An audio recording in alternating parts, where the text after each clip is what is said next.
Hello and welcome to the 4th Seed Conference event, Seed for Growth. My name is Douglas Martin, and my presentation today is a continuation of my talk from Seed 3, The Origins of Secret Societies. This is Part 2, The Cult of Osiris and the Mingling of the Mythology with the Perfected Eschatology. This is my title slide from Part 1, The Origins of Secret Societies, a general chronicle regarding the rise and influences of occult organizations. So when we're talking about secret societies, we're dealing with a hidden history. In order to understand the hidden history, we first must understand our classical history. We have to have a long view of history.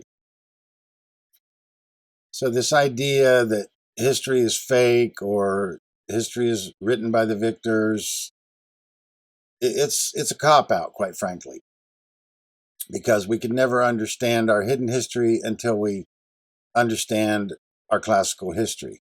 We have to work with what we have.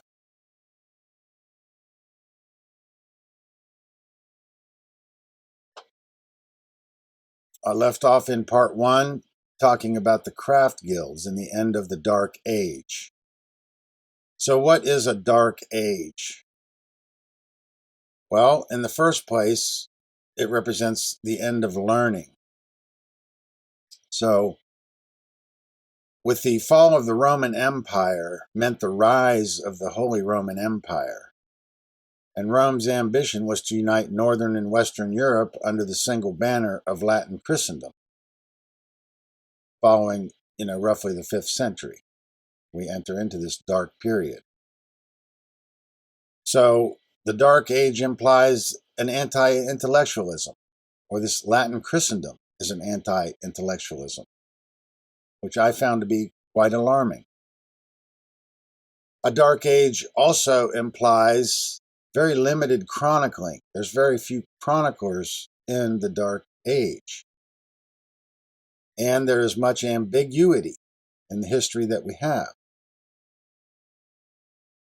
Thirdly, a Dark Age implies a degenerate age of ignorance and barbarism, a barbaric time.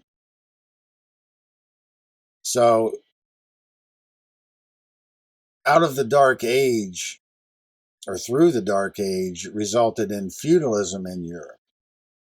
So feudalism is not really a de facto or a planned system, typically. Typically, a feudalism is the result or a de facto result of a failed central authority. In this case, that's Rome. We're talking about Rome and this Holy Roman Empire. And this failed central authority further led to what we can call manorialism, which was the complete collapse of the trade routes. And at that point, everything that was needed by the manor had to be produced on the manor, by the manor, for the manor. So it's a sort of a condensed feudalism. And we have to understand what gave rise to feudalism basically was advancements in agricultural implementation. And improvements in tool making allowed them to till and plant in the hard caliche in Northern Europe, whereas they previously were unable, and that led to an accumulation of wealth of the landholders or the aristocracy,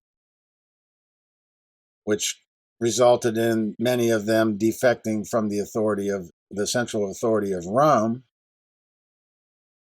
and ultimately condensed further down into manorialism. So the end of the Dark Age is the end of the manorialism and the feudalism, which means it's a return of the trade routes.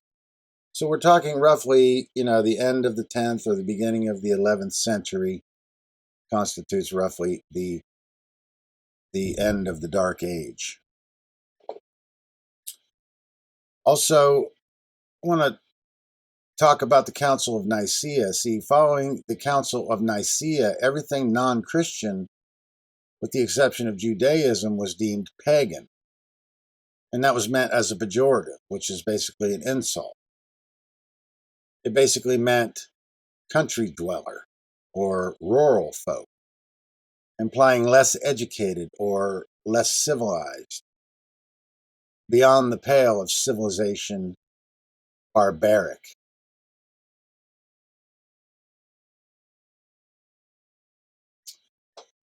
Now, through the Dark Ages and following the Dark Ages, we saw the phenomenon of this cathedral building.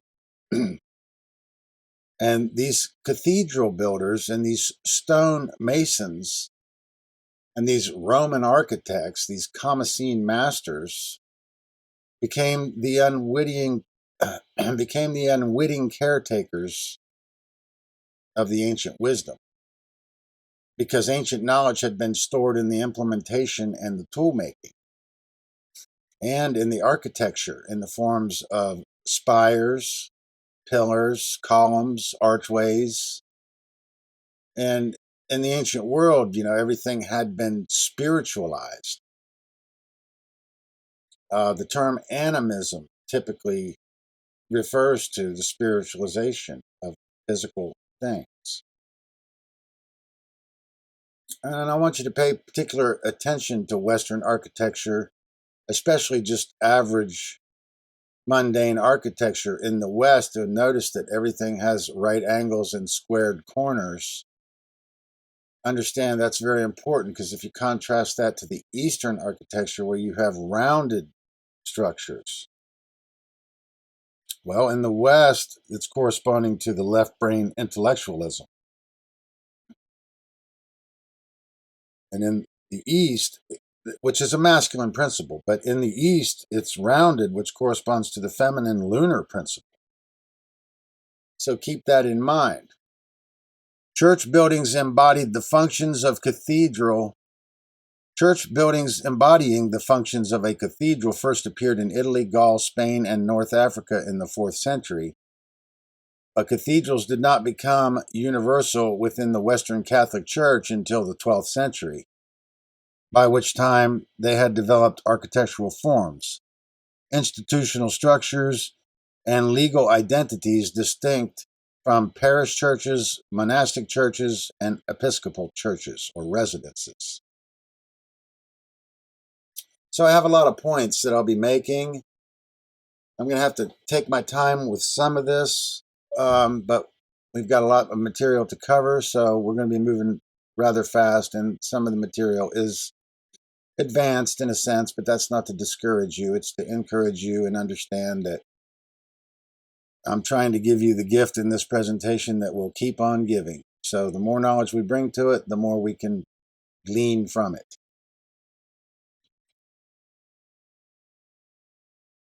The Council of Nicaea in 325 AD, under the Council of Nicaea 325 AD, Constantine, the first Roman emperor to embrace Christianity, has called the bishops. As a statesman, he opts for an orthodoxy, and with the support of a powerful hierarchy, what he declares will define the Christian faith until today. The Gnostic Gospels burned. Christians killed fellow Christians by the countless thousands. Gnostics and everything pagan was wiped out. See, following the Council of Nicaea, heresy hunting became the new sport. The Serapeum, Alexandria's Temple of Osiris, and its great library go up in flames. And what replaced the system of learning and knowledge was blind faith, which eventually led to the monks and aesthetic dryness of the establishment that imposed their doctrines and dogma on the population. Robert Bauval. The first old Christian monks in Europe would and did take great care that all writings or traces of writings of the old cults were destroyed, or at least all that they could not make use of and carry on in the new cult. Moreover, the old Christian monks were about the only men who could write at the time. It was a dark and ignorant age. For hundreds of years, the people depended upon what the priests told them and these were not much better informed as to the truth than the poor, ignorant classes. But for all the brothers who did take an interest in the origin and real meaning of the rites and ceremonies of our order, referring specifically to secret societies, there in the ritual of Egypt, written in sign language, lies the true origin of all the mysteries in the world. And the study of the origin and evolution of the human race can be traced, the reasons for the foundation of the same. Sin and guilt gave rise to creed in which hell was imaginable, fear of God and admonishments of priests. It was not an idea that the Gnostics wished to share. And that gave rise to terms like Fideism, which basically represents a split between science and religion.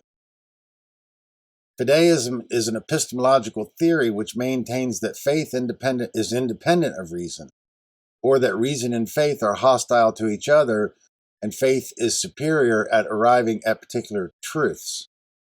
The word fideism comes from fides, the Latin word for faith, and literally means faithism.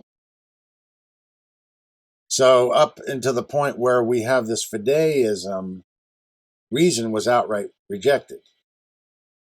And then basically sometime probably, after the Dark Age, which basically represented the height of the papal power, we have this fideism coming in. So, the end of the learning of the Greek sciences and philosophies was restricted in the West, but now it's making its way back into the West, which gave rise to this term fideism. So this term fides or fid literally refers to faith or faithism. So we had these defenders of the faith, which is a dangerous proposition because they're willing to kill for their God. So now there's bigger game, you see. The defenders of the faith, simply fid def, was printed on all of the coinage. And the term infidel, which basically meant a heretic or a non-believer, we see the word fid there. And El references the term God. So infidel is basically no faith in God, or the absence of belief in God.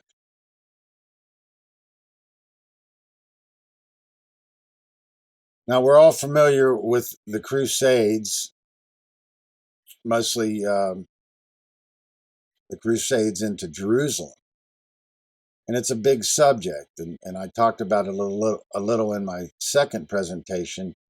But like I said, we have to understand this long term of history.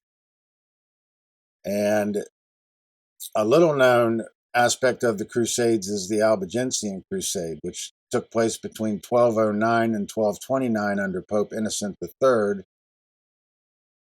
Basically, we had all of the craftspeople and artisans gathering in southwestern France, the Languedoc region of France, or in Provence. And these were people who were not accepting the orthodoxy or the authority of the church, and that included Jews and Christians.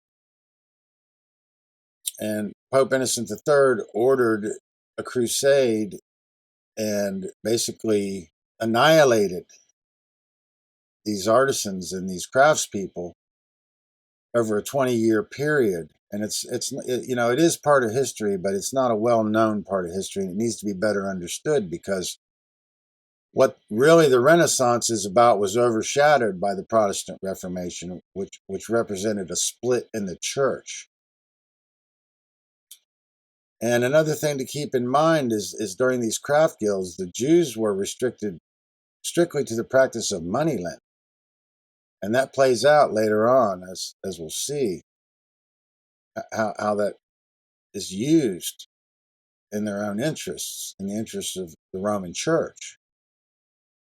because the Roman Church was demonized, for its greed. So ultimately, the church learned how to use the Jews to buffer its financial activities away from this central institution. When Pope Innocent III ordered this invasion into southwestern France, one of the Crusaders had asked him, how will we know who's Christian, or how we know who's not one of ours? And Innocent replied, kill them all and God will know his own. And we also had the Cathars, which were basically anti-authoritarian or defiant of the authority of the Roman Church. And basically, is similar to a new Gnosticism, these Cathars. Also, the artisans. So what we're talking about is how hidden knowledge made its way into Western Europe and then ultimately emerged into the modern world. And this is what is underlying the forming of all secret societies, or even the idea of secret societies. So yeah, the idea of secrecy is repugnant. However, we have to understand that what created the necessity for the secrecy is even more repugnant, because we have this barbaric authority, and this Albigensian crusade represented some of the most atrocious events that have taken place in history. I mean, they burned people at the stake, they put them on racks, they built machines that were designed to torture people. And some of the other resistances to the central authority of Rome ultimately were assimilated by Rome. I'm talking about the Waldensians, which led to the Franciscans, and then the Dominicans. Those were assimilated by Rome, originally spawned as resistance to the church, assimilated by the church, became agents of the church. And then you had the Franciscans rooting out the heresies, and the Dominicans became the Inquisition, rounding them up.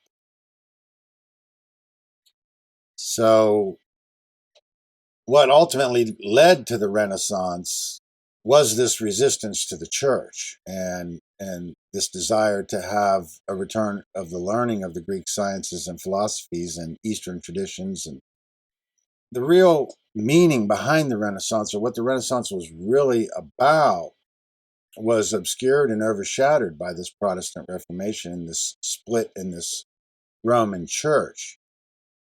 And ideally, the split in the Roman Church basically amounted to just the church spreading its wings to the point where we now have roughly 30,000 sects or flavors of Christianity, but they all have one thing in common, and that is this historical Christ. So as long as everybody was willing to accept this historical Christ, they at this point could have Christianity in any flavor that they wanted it. So this Council of Trent in 1546 basically codified this Protestantism. And that led to thousands of sects of Christianity over time into the modern world. But they did have the ubiquity that they all supported the idea of the historical Jesus.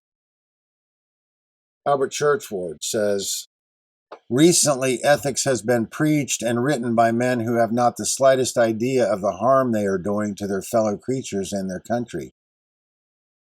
They cannot have any real knowledge of the past history and evolution of the human race, or the causes of the rise and fall of all great nations of the past, or from whence originated the doctrines they believe in or profess to believe in. Many fallacies were still written and preached by some of our professors and great divines as truths, whereas the truth is entirely different. I therefore hope that my work may awaken and teach them before it is too late, and that the human race may not be sent back to the dark and degenerate age from which we have just emerged. Albert Churchward. So we're going to talk about this monotheism, and this is a difficult subject. And the late, great Gore Vidal called it the great unmentionable evil. And he states, The great unmentionable evil at the center of our culture is monotheism. From a barbaric Bronze Age text known as the Old Testament, three anti-human religions have evolved: Judaism, Christianity, and Islam. These are sky god religions. They are literally patriarchal. God is the omnipotent Father, hence the loathing of women for 2,000 years in those countries afflicted by the sky god and his earthly male delegates. The sky god is a jealous god, of course. He requires total obedience from everyone on earth, as he is in place not just for one tribe, but for all creation. Those who would reject him must be converted or killed for their own good. Ultimately, totalitarianism is the only sort of politics that can truly serve the sky god's purpose. Gore Vidal. So in understanding monotheism, we must understand that while the Egyptians revered one great spirit, the spirit which they revered was not an anthropomorphized deity, much less a male deity, in any sense of a human-like deity, but rather as the sum total of all that is. So the idea of that which is divine is the idea of that which is perfect. And that could never be represented by a human form, because a human could never be perfect, much less represent something perfect in a symbolic form. So this corruption in this monotheism is the anthropomorphization or the personification of the, quote, God. The foundation of monotheism was laid when the various elemental powers were combined in a single deity to be worshipped as the one true eternal spirit. And that's Albert Churchward.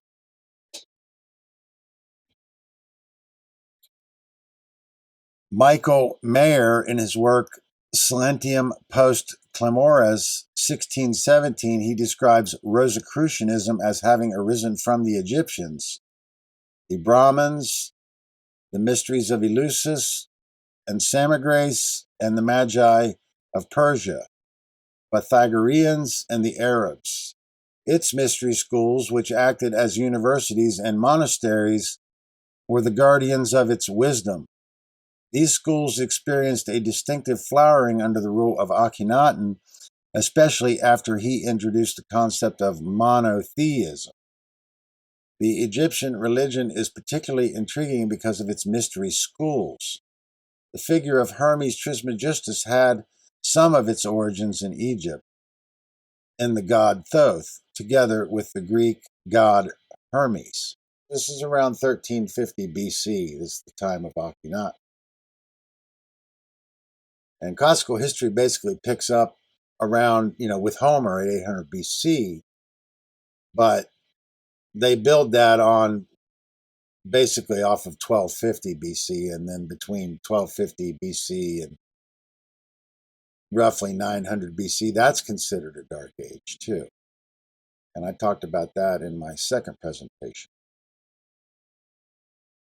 This idea of monotheism bolsters the idea that the Egyptians were, prior to Akhenaten, polytheistic. If that's true, then that was a corruption of a more ancient doctrine. And first of all, what we think of gods are elemental powers, in fact, in the eyes of the Egyptians, and those became represented as personified or anthropomorphic forms. So this idea of personified gods is part of this corruption. So it can only be true in corrupted forms, this idea that the Egyptians were polytheistic. So what we think of as gods are in fact elemental powers in pure Egyptian forms. Now, Egyptologists have clumped together the pantheon of Egyptian deities and consider Osiris to be the first, when in fact Osiris is the last in line. of the Egyptian deities.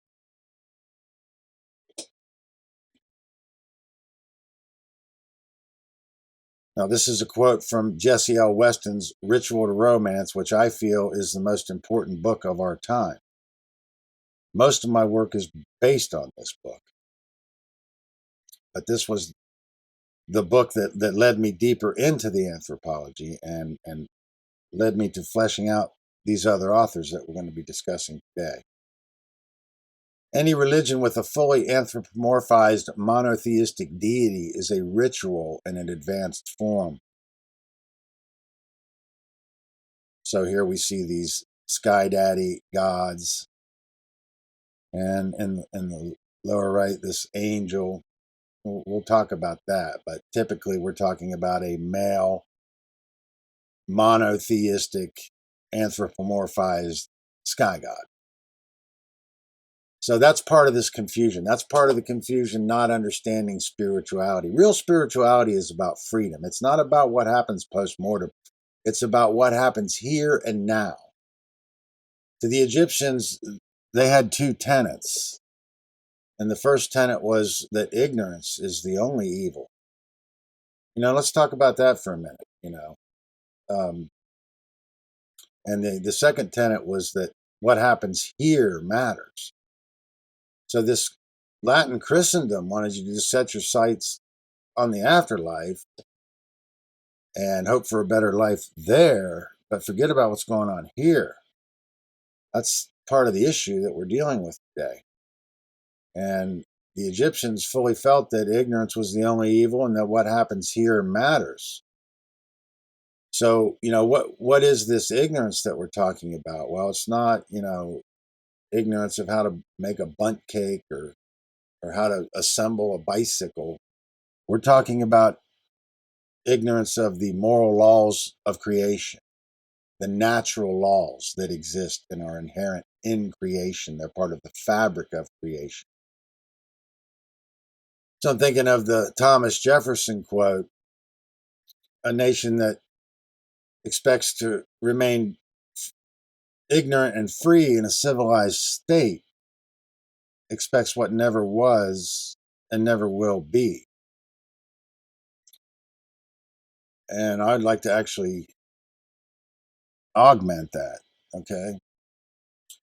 A nation that expects to remain ignorant of the moral laws of creation and free in a civilized state expects what never was and never will be.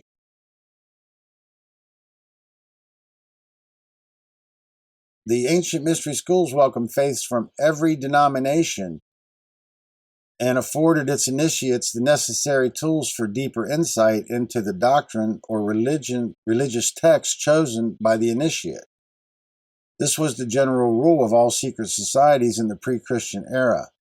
Modern religions, especially Judeo-Christianity or the Roman Church, endeavored since its beginning to eradicate and obliterate secret societies and their traditional role in the pre-Christian society. The secret society's primary function was to imbue temperament and moral judgment into the initiate by teaching the deeper inner mysteries, esoteric, of the chosen faith, exoteric, of the initiate, which was given as a pre-initiate prerequisite of being accepted into the mystery schools. So what that means is they weren't interested in bringing atheists into the mystery schools because they felt that the atheists were unteachable. This atheism, it's still a religious ideology, and their religion is the religion of the state and the religion of money, which is quite frankly what a corrupted religious institution amounts to. We're going to talk about Freemasonry. Freemasonry, for instance, welcomes all faith from every denomination. So what we're talking about here is that in the pre-Christian world, the secret societies were a vital function in society. So once you had completed your general education, you were expected to go out and choose a faith upon which you could be taken into and initiated into the mystery school. But first, you had to choose a faith. So the only leap of faith that's required is that truth can be known. That's not a religion. The religion is the result of an Egyptian science that was not understood. So basically, at some point, the temples were basically stormed by the ignorant mobs, and the science was forced out into the light of day.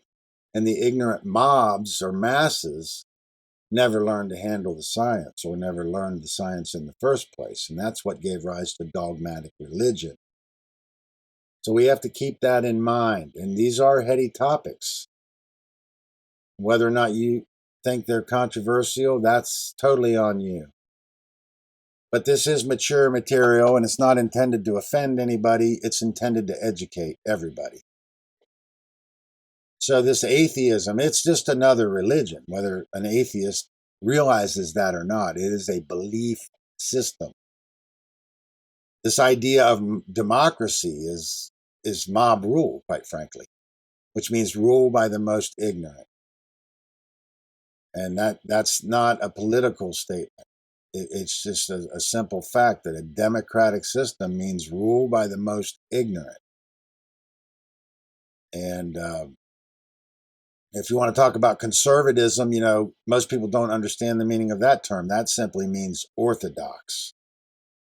So I've talked about those terms in the past, and I'll continue to talk about them. That's not really what I'm here to talk about today, but just keep in mind that the idea of conservatism means orthodox. So you have an orthodoxy. It doesn't mean fiscally conservative. It means orthodox. So the idea of liberal is unorthodox or open to interpretation. For instance, in our country, in the United States, our conservatism is based on an orthodoxy of the Constitution. And then the idea of the liberalism is that the Constitution can be reinterpreted. And that's what leads to the revisionism. And these are both corrupted ideologies, okay? The right-left paradigm that we know as politics, that's completely a polarization, dialectical manipulation. So if we want freedom, the only way we're ever going to have that is to learn and understand these moral laws of creation, what we can call natural law, or the law of consequentialism. So let's move forward. But yeah, here, that's actually the Grand Lodge in Philadelphia, and that's a personal photo. So that's the Egyptian room at the Grand Lodge in Philadelphia. I've been there twice, and it's just amazing. And I recommend that you visit it while it's still accessible.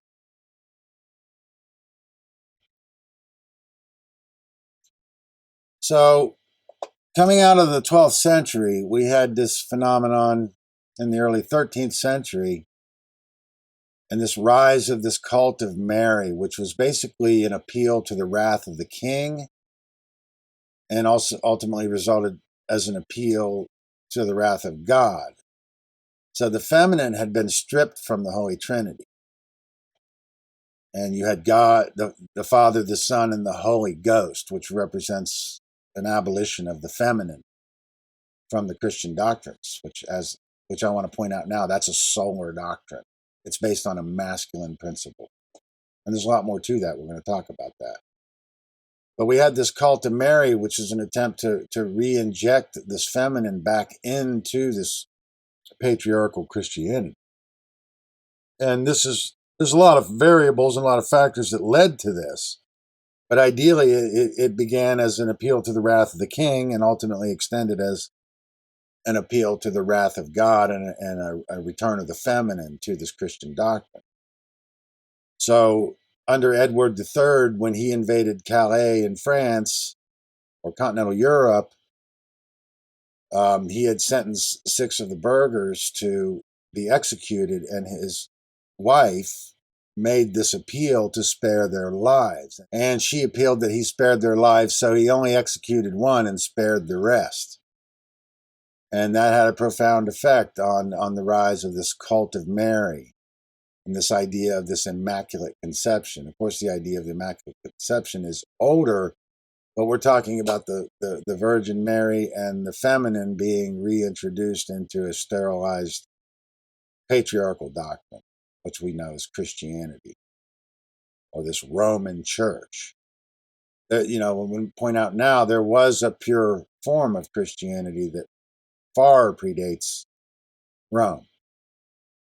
And that's known as Gnosticism in large, but it's even older than that. It goes back to the Coptic Egyptians.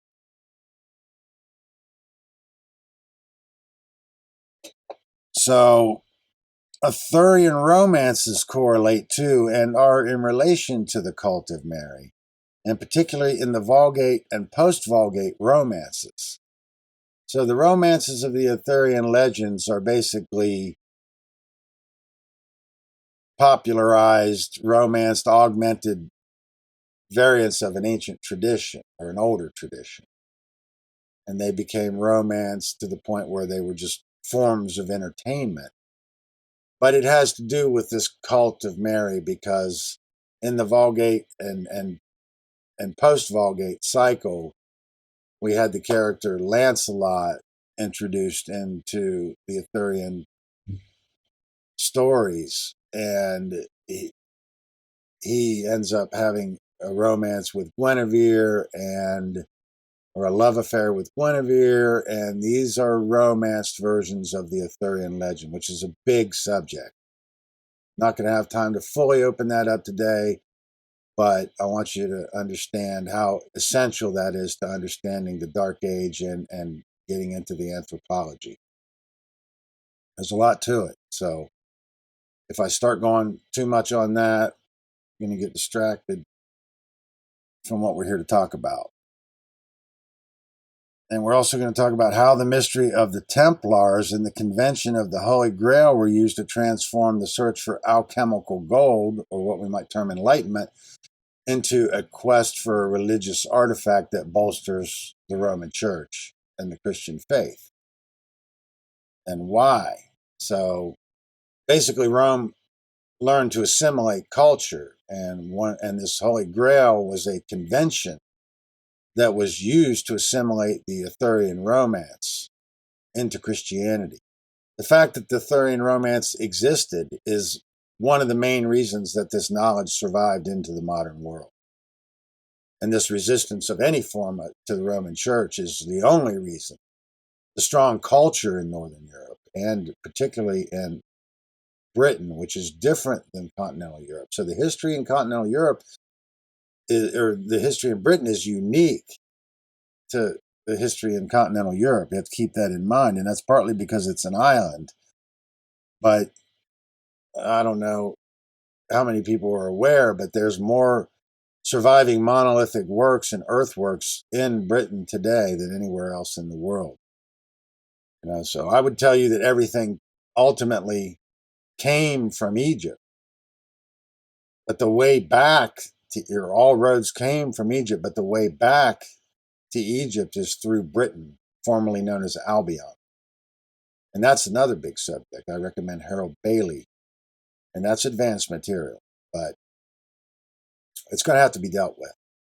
And that's Bayley, Harold Bailey. And he's one of the authors that I've been studying lately. We'll talk a little bit more about Harold Bailey.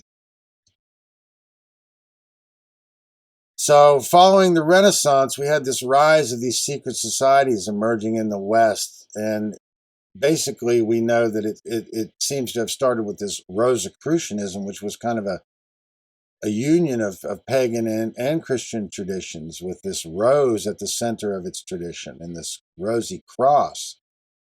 And we can see this rosy cross is adorned with pagan symbolism.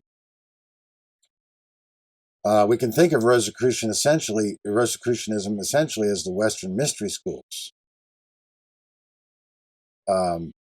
Even though this is, roughly the 14th, 15th century, and even 16th century, more 15th and 16th century, we know that this tradition can be traced back as early as the 10th century, but that's, again, a big subject. We're not going to go fully into that.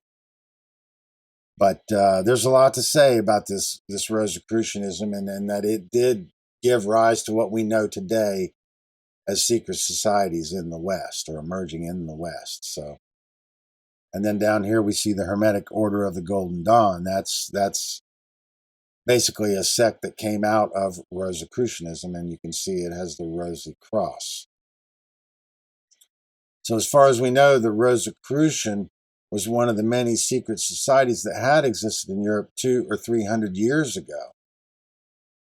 The historian of the order, or rather the writer that is popularly considered to be such, is Mr. Hargrave Jennings, whose 2 volumes entitled The Rosicrucians, Their Rites and Mysteries contains a mass of bald, disjointed erudition, but throw very little light upon the subject.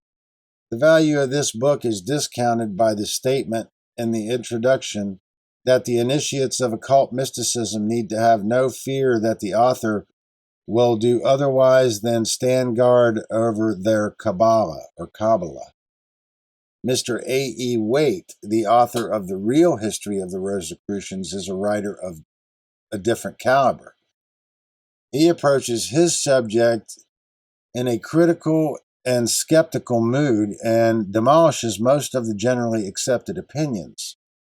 From the wreckage which he has left, I have gathered up a few unbroken fragments and have accepted these as being genuine and reliable. With the exception of the 2 manifestos, Fama Fraternitatis and Confessio Fraternitatis, and a few miscellaneous facts, I am inclined to think we possess no unquestionably authentic information about the origin of these Rosicrucians. Probably from time immemorial, secret societies have in one form or another existed among us. The Rosicrucians were not a political order, nor were they professedly alchemists. Alchemy is Neoplatonism. We'll talk about that. Although in an age when the belief in the possibility of the transmutation of metals was almost universal, there is very little doubt that many of the members, including Bacon, Francis Bacon himself, acquiesced in the current philosophy. They were, however, preeminently a learned and beneficent order, whose avowed objects were the restoration of science and art and the alleviation of human misery. The mysterious secrecy which was assumed by the fraternity for purposes of shielding themselves from derision, insult, and persecution shrouded them with a romantic glamour and led to the circulation of absurd and extravagant reports as to their supernatural and unholy powers. This gave rise to the idea of devil worship and things like that. Anything that the Roman Church could do to stigmatize anything non-Christian. From time to time, charlatans and impostors, finding it a profitable card to play to claim connection with the powerful Rosicrucian Brotherhood, did so, and by their swindling of credulous people, caused these extravagant rumors to regain currency. Harold Bailey. So I don't know how many of us are familiar with this idea of Pan, but this is essentially a Greek nature god. And before I forget, I just want to go ahead and mention that Alban, A-L-B-N, is Pan. Or the ban in Alban is Pan, or it's a reference to Pan. We're going to talk about Albany. And I'll go ahead and mention here, the ancient name for Britain is Albion. That's A-L-B-I-O-N. And that's a big subject. I'm trying not to go into that right now, but let's talk about Pan. So I'm stating here that this is the origin of our image or our archetype of our modern day Christian devil. And we see here there he has a pan flute. So this idea of pan means also widespread. Like the idea of a pandemic is a reference to Pan. It's full range or full spectrum dominance, which is omnipotent, omnipresent, and omniscient. So we have to understand full spectrum dominance if we want to understand how the world really works. And that's a big subject. It means you have to cover all of the bases. It means by the time that the ruling class is done, every molecule will have a barcode on it. Part of the legend of Pan was that if one was to wander astray and venture into the forest or the wilds away from civilization, then they were likely to encounter the deity known as Pan. This idea became a Christian convention in their Christendom doctrine, in the allegorical sense of straying from the gospel and encountering the devil. Thus, anything not sanctified by the church was deemed of the devil. Our archetypal Christian devil is based on this likeness of Pan. So here we see from the A.E. Waite Tarot deck. I mean, I can talk about that symbol for a long time, but yeah, we have this archetype that became this archetypal Christian devil. I'll go ahead and say one thing to notice about this tarot card is that their chains are set lightly upon them, which means if they didn't want slavery, they wouldn't have slavery. And by slavery, I mean all forms of coercive government. So I don't want to try to break down that card right now. I'm just trying to make the point that this is where we get our idea for this archetypal Christian devil and how that was used to stigmatize everything non-Christian. So in the photo adjacent to that, we see this statue of this Baphomet, and this became a very powerful political device, and is still used vigorously today. So anytime they don't like, let's say, the policy or the politics, that, let's say they want to put the 10 Commandments at the State House, they just show up with this statue and say they want to put their statue there, and then they'll quickly withdraw their 10 Commandments to avoid having this Baphomet put on display in public view. It's really quite hilarious, but it's merely a laugh, but it's really a cry. So they would move this Baphomet to forward or alter public political policy. It's a powerful political device. This archetypal Christian devil has been used as a political convention to stigmatize anything non-Christian or anything that challenges their dogma. So we really have to, if we consider ourselves to be a true Christian, then we have to understand what real Satanism is, which is basically internal opposition, cognitive dissonance. The idea that money and government could ever be anything moral. Government in the sense of coercive government. Because that's violence and that can never be moral. So if we truly consider ourselves Christians, then we have to understand that these ideologies of statism, money, and government are immoral. And that's what we can define as true Satanism. But Satanism is an ambiguous term, and most people confuse it with devil worship. This idea of devil worship. So, what real Satanism been stigmatized by this idea of devil worship? Let's keep that in mind. Joseph Conrad says the belief in a supernatural source of evil is not necessary. The belief in a supernatural source of evil is not necessary. Men alone are quite capable of every wickedness. So this heresy hunting may continue under the guise of anything non-Christian can now be stigmatized as Satanism or of the devil. Those that can't make us, this is a Victor Hugo quote, those that can make us believe absurdities can make us commit atrocities.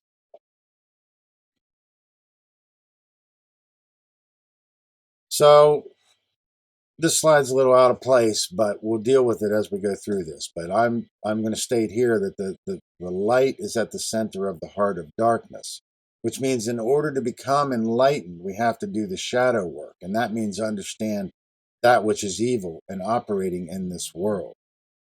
And we have to understand that evil is not inherent to this world. Evil comes from men. Evil is ignorance of truth, the refusal of truth, which is turning your back on the Creator and the laws of creation. And of course, I'm getting this as a reference from Joseph Conrad's book, The Heart of Darkness, the most studied book in all universities throughout the world,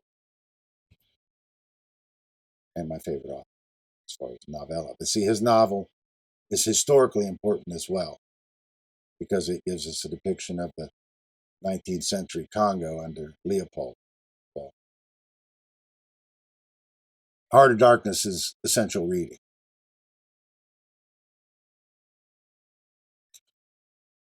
So what we're really dealing with is this polarity, and this goes into the earliest mythology in Egypt, with Horus representing the light and Set representing darkness.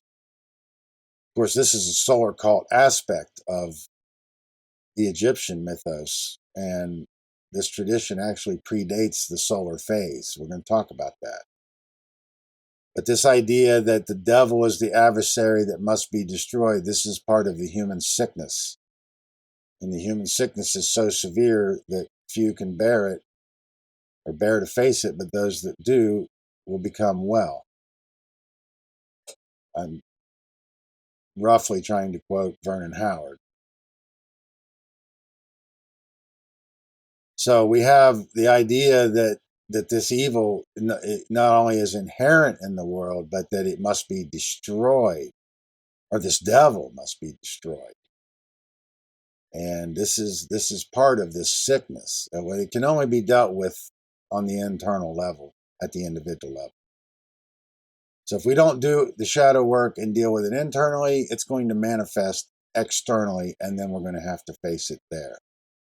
The more we understand this, the more we're going to understand that this is the basis for many, many stories and many, many novels and films, and just understand how this plays out in the modern world. The Setian principle is really just, well, the Horus principle is that which returns to source. That means raising in knowledge and understanding natural law, the laws of creation, fully raised. And that's represented astrotheologically as most high, which we're going to talk about. But evil is not a polarity of good. It's the result of ignorance. So when we understand, when we're studying all of the evils of government, just, and control systems, just have to understand that as bad as you've ever imagined that it could be, multiply that by infinity, is how corrupt it is and has the potential to be.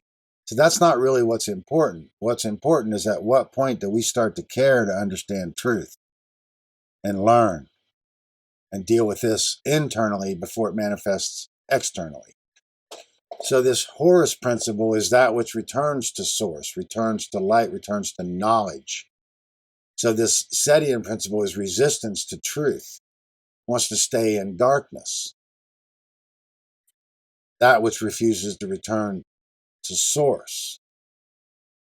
And we have this conundrum in a corruption form, is this Christ versus this Antichrist. Well, this adversary cannot be destroyed. It can only be bridled and dealt with internally.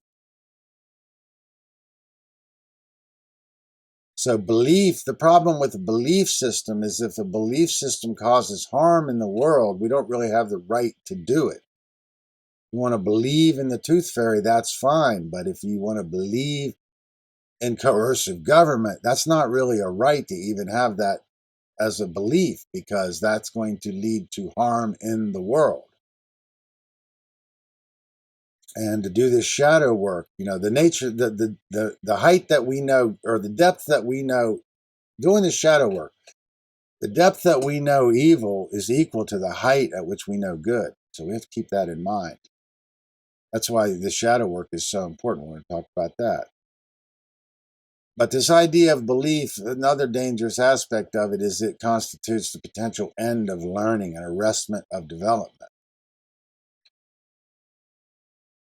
One of my favorite quotes is, "The fear of death is the beginning of slavery," Robert Anton Wilson. And another quote from Carlos Castaneda, "All the sorcerer has to do or need do is give you his mindset, which is to keep you in dual consciousness or cognitive dissonance.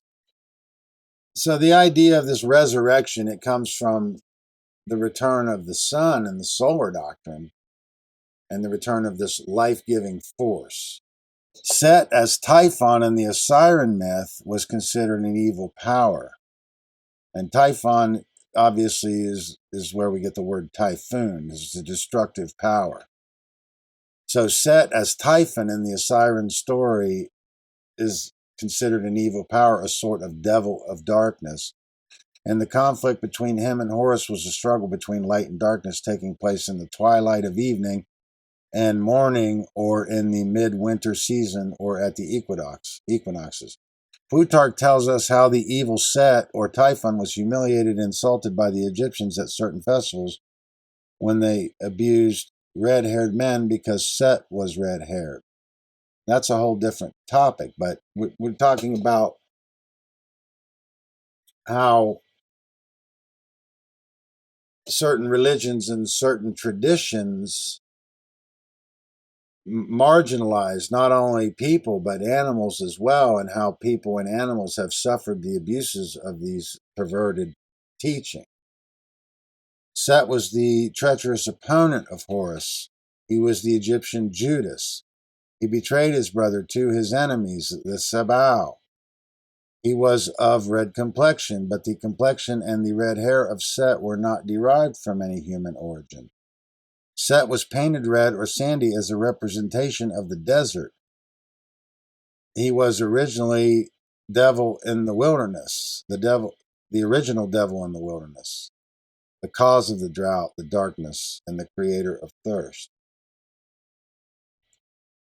So in these religious traditions, certain things have been deemed unclean, and as a result, they have suffered abuses over the centuries. And this gives rise to what we know as this Faustian legend. So who is Faust? Faust is the protagonist of a classical German legend based on the historical Johann Georg Faust, 1480 to 1540. The erudite Faust is highly successful yet dissatisfied with his life, which leads him to make a pact with the devil, exchanging his soul for unlimited knowledge and worldly pleasures.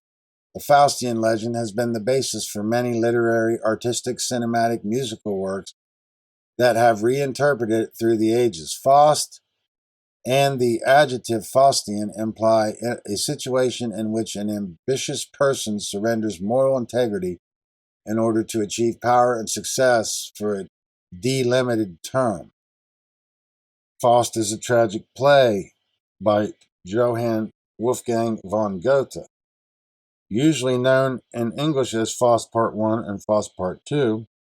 Although rarely staged in its entirety, it is the play with the largest audience numbers on German-language stages. Faust is considered by many to be Goethe's magnum opus and the greatest work of German literature. Goethe's Faust first appeared in print in 1790. The most important thing to remember here is that Goethe's Faust is the most popular account, partly due to the onset of the printing press, and that the legend predates even the account of Johann Georg Faust, circa 1480 to 1540. So this is an older legend, this Faustian legend, but Goethe's Faust is basically from the 18th century, considered to be the most popular. So it's the idea of selling the soul for materialism. See, this whole idea of this Western idealism and this Roman pragmatism. What's the problem with Roman pragmatism? Is that it basically is a utilitarianism. It's the most practical way to do things, but not necessarily the most moral way to do things. So if the railroad wants to go through your living room, then the most practical thing to do is just them to lay down the tracks and just demolish whatever's in its way. And that's not moral. So that's the problem with pragmatism. So this Western idealism is essentially this sway towards materialism and away from spirituality. or spiritualism, selling the soul for materialism. This is the real selling of the soul. It's not about giving up all material belongings.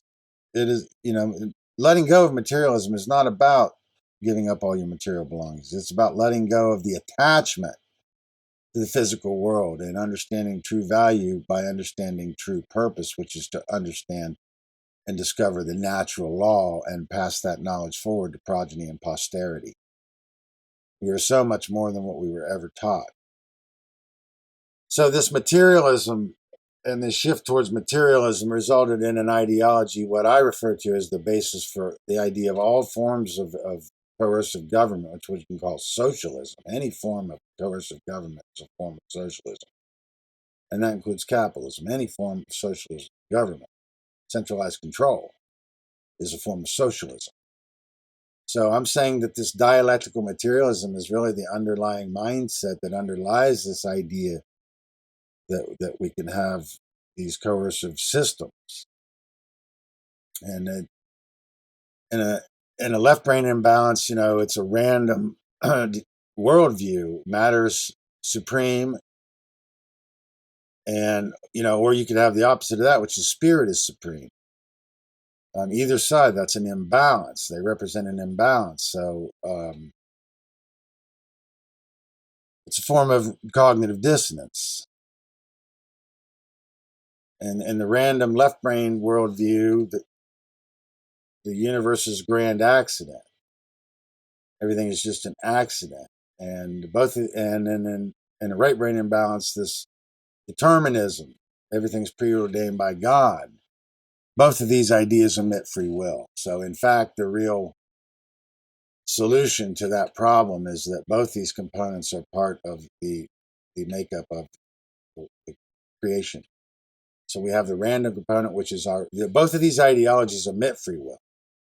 Well, free will is the random component, and determinism is the natural law, or the law of consequentialism. So in this imbalance, self-preservation, this materialism, self-preservation becomes the primary directive. Moral relativism is embraced, the idea that man can arbitrate right from wrong, or good from evil. Which leads to social Darwinism, which is basically survival of the most ruthless, or the most ruthless or psychopathic rises to the top. That's the modus operandi, and ultimately that leads to a God complex in the form of eugenics, which means not only deciding who lives and who dies, but when they live and when they die. Loss of the soul is loss of freedom for the entire species. It represents an extinction event. So the real selling of the soul and the price for the selling of the soul would result in an extinction event, because our freedom is inextricably connected, and without freedom we have no way to evolve on true spiritual lines and true human developmental lines. We will stagnate, we will go extinct. That was a difficult slide. Let's see what's coming up here. And these are just some examples of where we find this Faustian myth, and I'm sure there's thousands more. But there's many there, and we'll talk about a few of these. But the whole idea of this archetypal Christian devil is it's designed to stigmatize anything non-Christian. So that's part of this sickness. So here's an example of this Faustian legend in this film, Rosemary's Baby. Now, I could talk about this for 2 hours or more, but this has so many implications, including what happened in the 60s and the early 1970s. And there's a lot going on. And everything, in order to understand what's happening now, we have to understand what happened before now. And in order to understand what happened before now, we have to understand what happened before that. But in this Rosemary's Baby, let's assume that we're all familiar with this. She moves into this apartment, her husband's career is on the wane. He basically makes some kind of a pact with these evil people, and all of a sudden his career takes off, and then she becomes pregnant and basically is manipulated by this elderly couple, and finds out, come to find out through, she has no knowledge, but that they're trying to incubate the son of Satan in her womb. And let me just say it this way, okay? Rosemary's Baby is an archetype for government or coercive control. Because coercive control is the great Satan, if there ever was such a thing. So if we understand it in that allegorical sense, we can make a lot more sense out of this. So when she's in that phone booth, or when she's trying to find anybody to listen to her story as she's fleshing this out, she finds out that they're all in on it together, And what that really is an allegory for is they're all statists. They're all sold on the idea of man's law. In order to establish man's law, we have to overthrow the laws of creation, which is the same as overthrowing the creator itself. And that's what pure Satanism is. One more thing about this slide, in the bottom right there, that's when she's in the phone booth. That gentleman there is William Castle. And most people don't seem to really understand or realize that this is William Castle's baby. This is his movie. Of course, all the credit was given to Roman Polanski. This is William Castle's movie.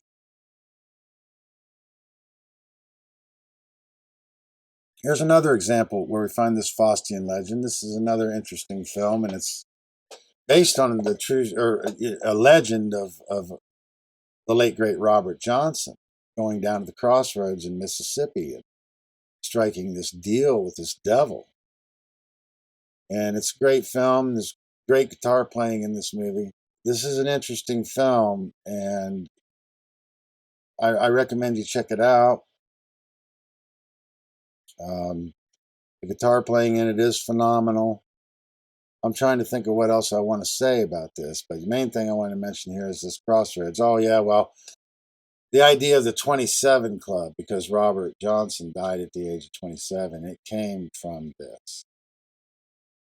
And just keep that in mind. All these celebrities, particularly coming out of the 60s, dying at the age of 27, Janis Joplin, Jim Morrison, Jimi Hendrix, etc. So it's one of the popular conspiracies, but there does seem to be something to it. There's an unusual amount of popular musicians dying at the age of 27. And here's another movie. This one literally, he sells his soul for rock and roll.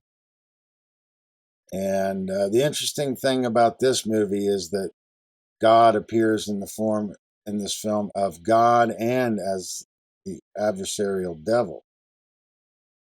And it's also interesting that they go to Vegas to gamble for his soul.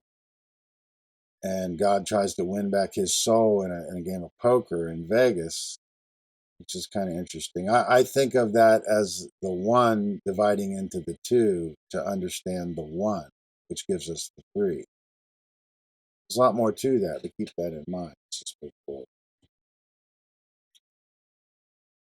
Carl Jung says, we need more understanding of human nature because the only real danger that exists is man himself. We know nothing of man, far too little. His psyche should be studied because we are the origin of all coming evil. Man is the origin of all coming evil. And we don't know enough about man, or at least if we did ever know enough about the psyche of man, which I'm going to tell you we did, that knowledge was lost in the sands of the Sahara. But see, it's possible to understand it now. So we have this one opportunity to recover it. We don't want to squander it.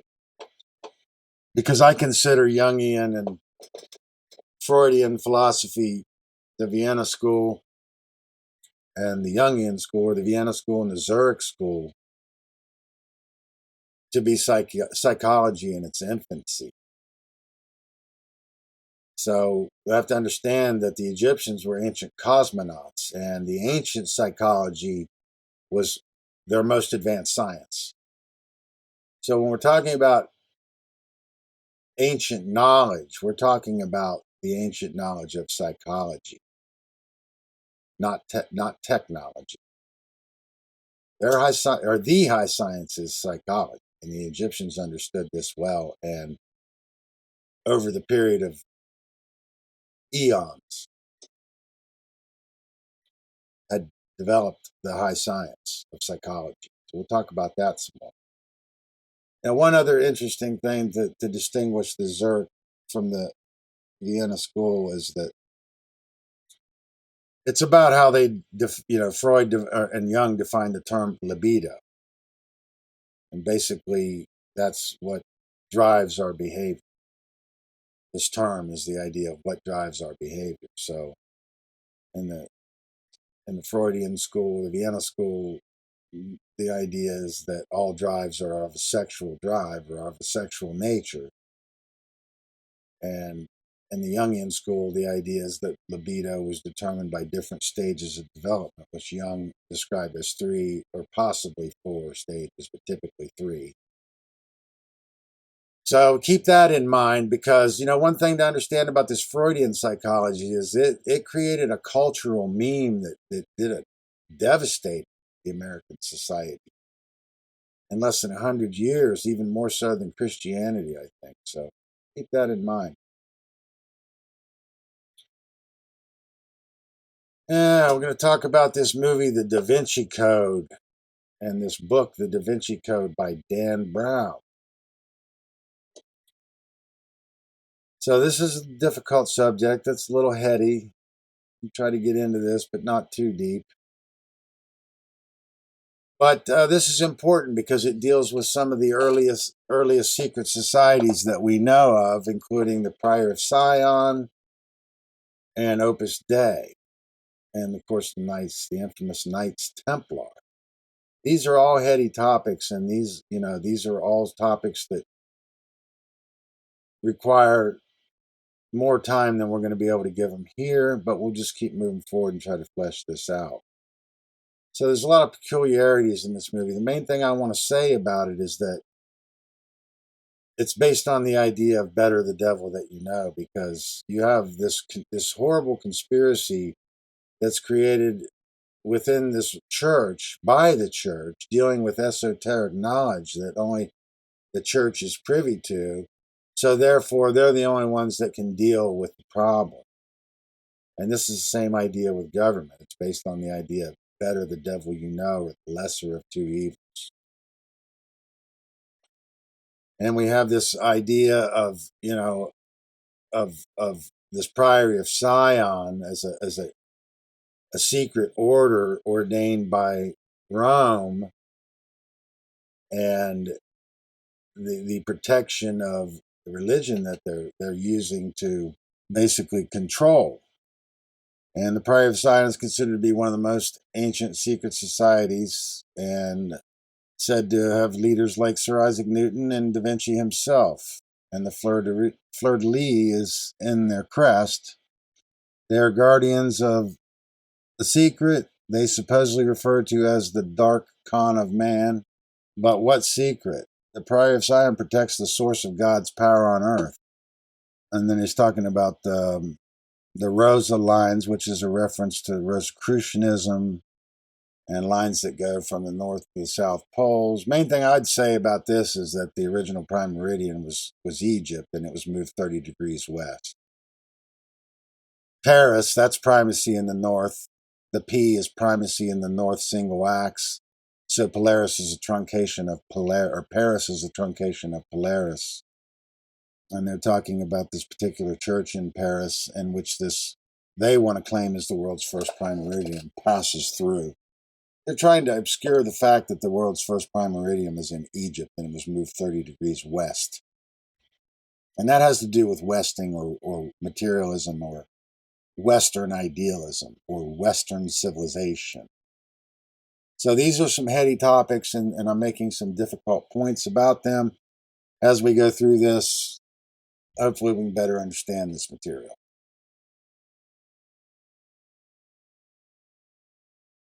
So this character in this Da Vinci Code is Robert Langdon, played by Tom Hanks in the film. And Robert Langdon, in his discourse, he says, symbols are a language that can help us understand our past.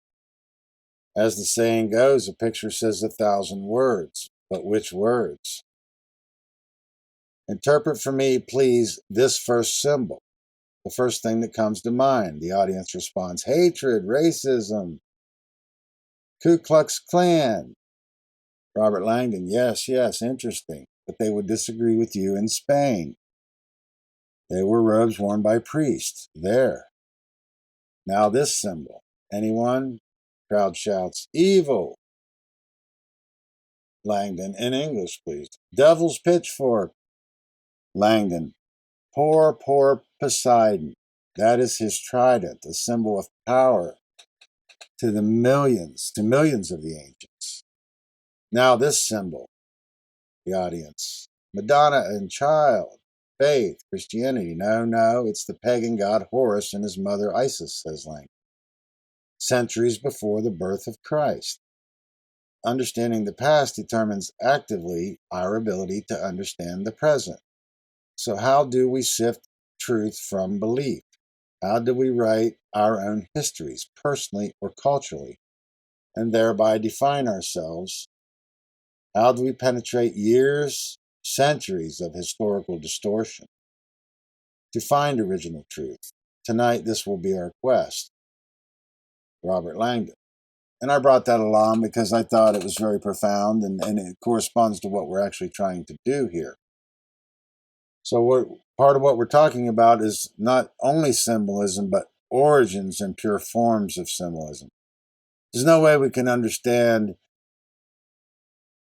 symbolism in the modern world, which is largely corrupted forms of symbolism, without understanding them in pure forms, which we're only going to find in Egypt. And that's me saying that.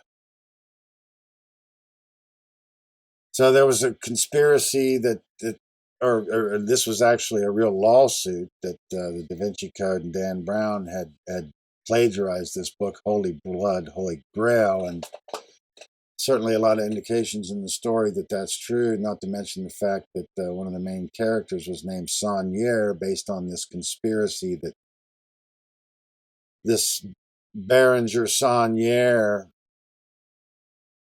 had attended a church and uncovered some doctrines that revealed the knowledge of the origins of Prior Sion and Opus Dei, and that led to the forming of the Templars. And I'm trying to fully flesh this out. This Rennes-le-Chateau, this church in Rennes-le-Chateau.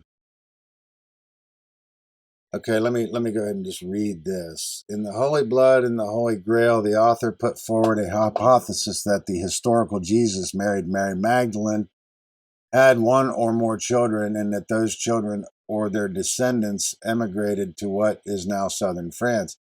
Once there, they intermarried with the noble families and would eventually become the Merovingian dynasty, whose special claim to the throne of France is championed today by a secret society called the Priory of Sion. They concluded that the legendary Holy Grail is simultaneously the womb of Mary Magdalene and the sacred royal bloodline she gave birth to.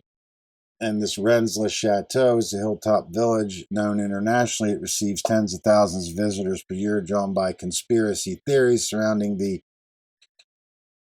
putative buried treasure discovered by its 19th century priest Berenger Saunier, the precious nature of which is disputed among those who credit its existence. Francois Berenger Saunier was a Roman Catholic priest and lived 1852 to 1917 in the French village Rennes-le-Chateau, and was officially priest from 1885 to 1909 and transferred to another village by his bishop.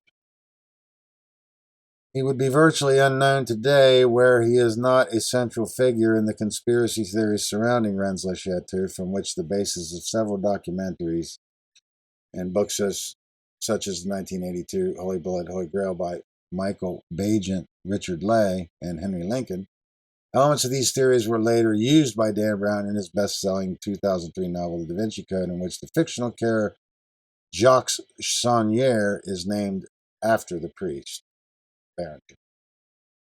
So, what they're trying to do here is reinvent the historical Jesus and claim that his bloodline has survived into the modern world and that Mary Magdalene had been his wife. Okay, so I want to tell you that this is just bolstering the idea of this historical Jesus to repackage and resell you the same solar doctrine, probably because it was waning in its potency.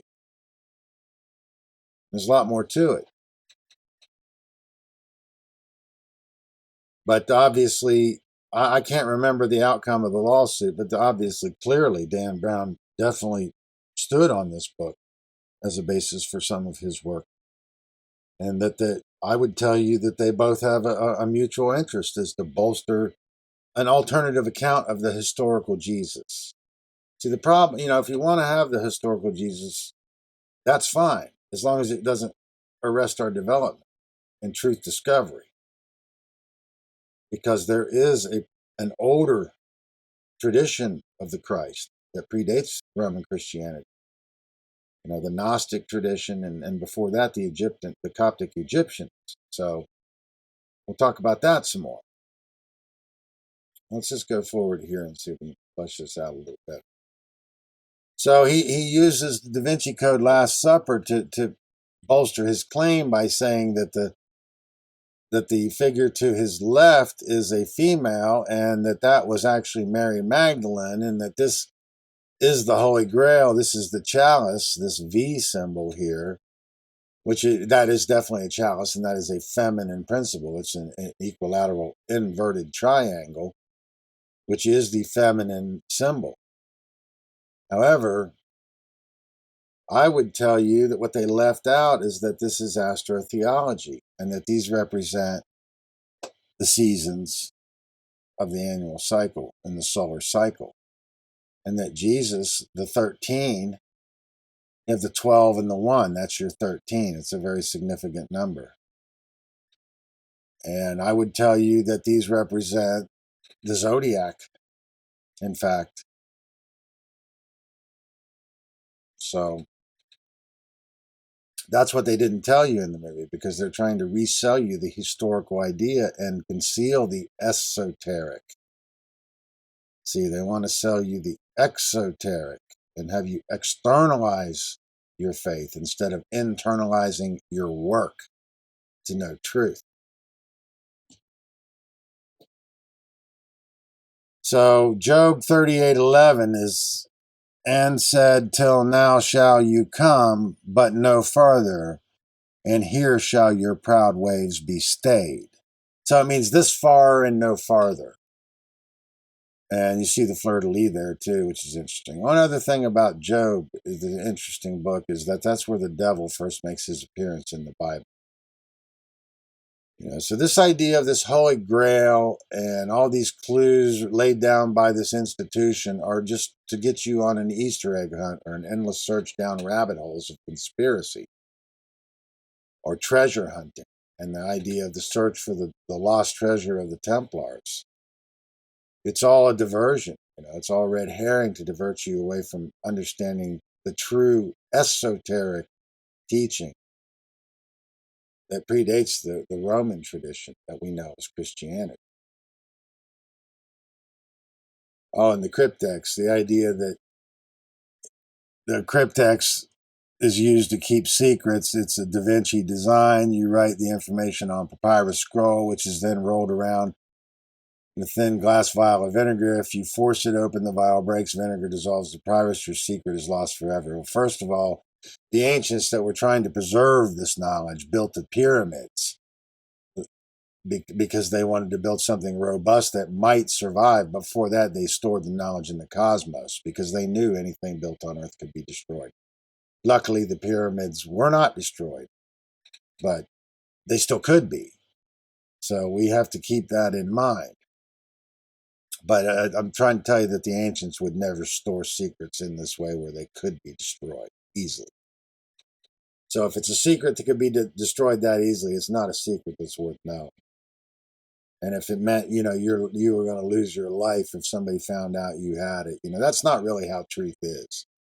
Truth isn't like something somebody can whisper in your ear and then all of a sudden you just run away with this secret, all that is. No, truth is a lifetime study and desire to know truth and resist slavery in the form of government. That's what true spirituality is.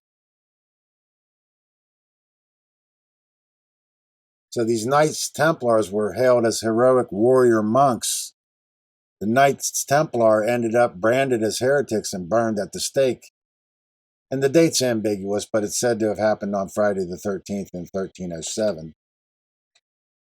I might take umbrage with the exact date, but I would say that the Friday the 13th part is accurate because, like I said, that 13, there's something significant about that. And Friday is a feminine day to Freya, the Norse god. Freya, it's a feminine. So this idea of the Grail is the feminine. It's the feminine principle. It's not a religious artifact. It's about finding your care, connecting to your heart energy. The main thing let's understand about the Knights is following the Third Crusades, anybody in the knighthood was raised to the sovereignty of the king and given clemency. So there's a lot, the Templars is a huge subject, and it's one of the most fascinating studies that you'll ever undertake. And I don't have all the time to go into this, but I'd like to try to make a few points about it. The fact that we have this term night is a reference to the opposite of day. So let's keep that in mind, because we're going to talk more about that.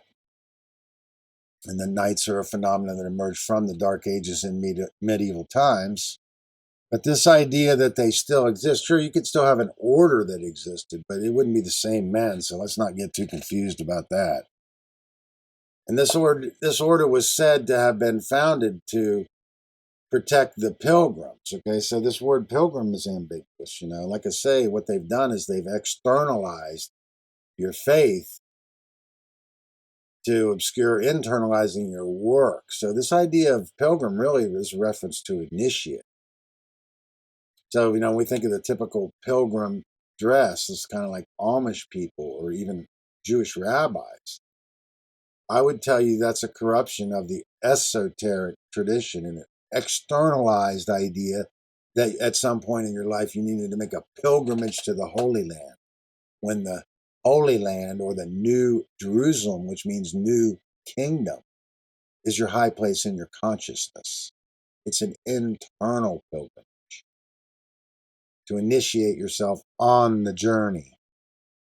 The picture of this paradise in Hebrew writing, the Psalms, Book of Isaiah, Zechariah, and Book of Revelation, were pre-extant long ages earlier as Egyptian. What the so-called prophets of the Jews did was to make sublunary the vision of the good time in another life.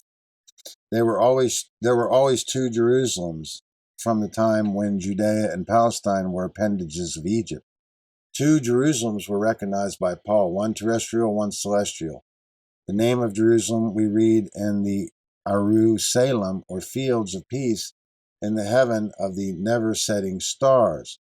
The burden of the Jewish prophecy, which turned out so terribly misleading for those who were ignorant of the secret wisdom, is that the vision of this glorious future should be attained on earth, whereas it never had that meaning.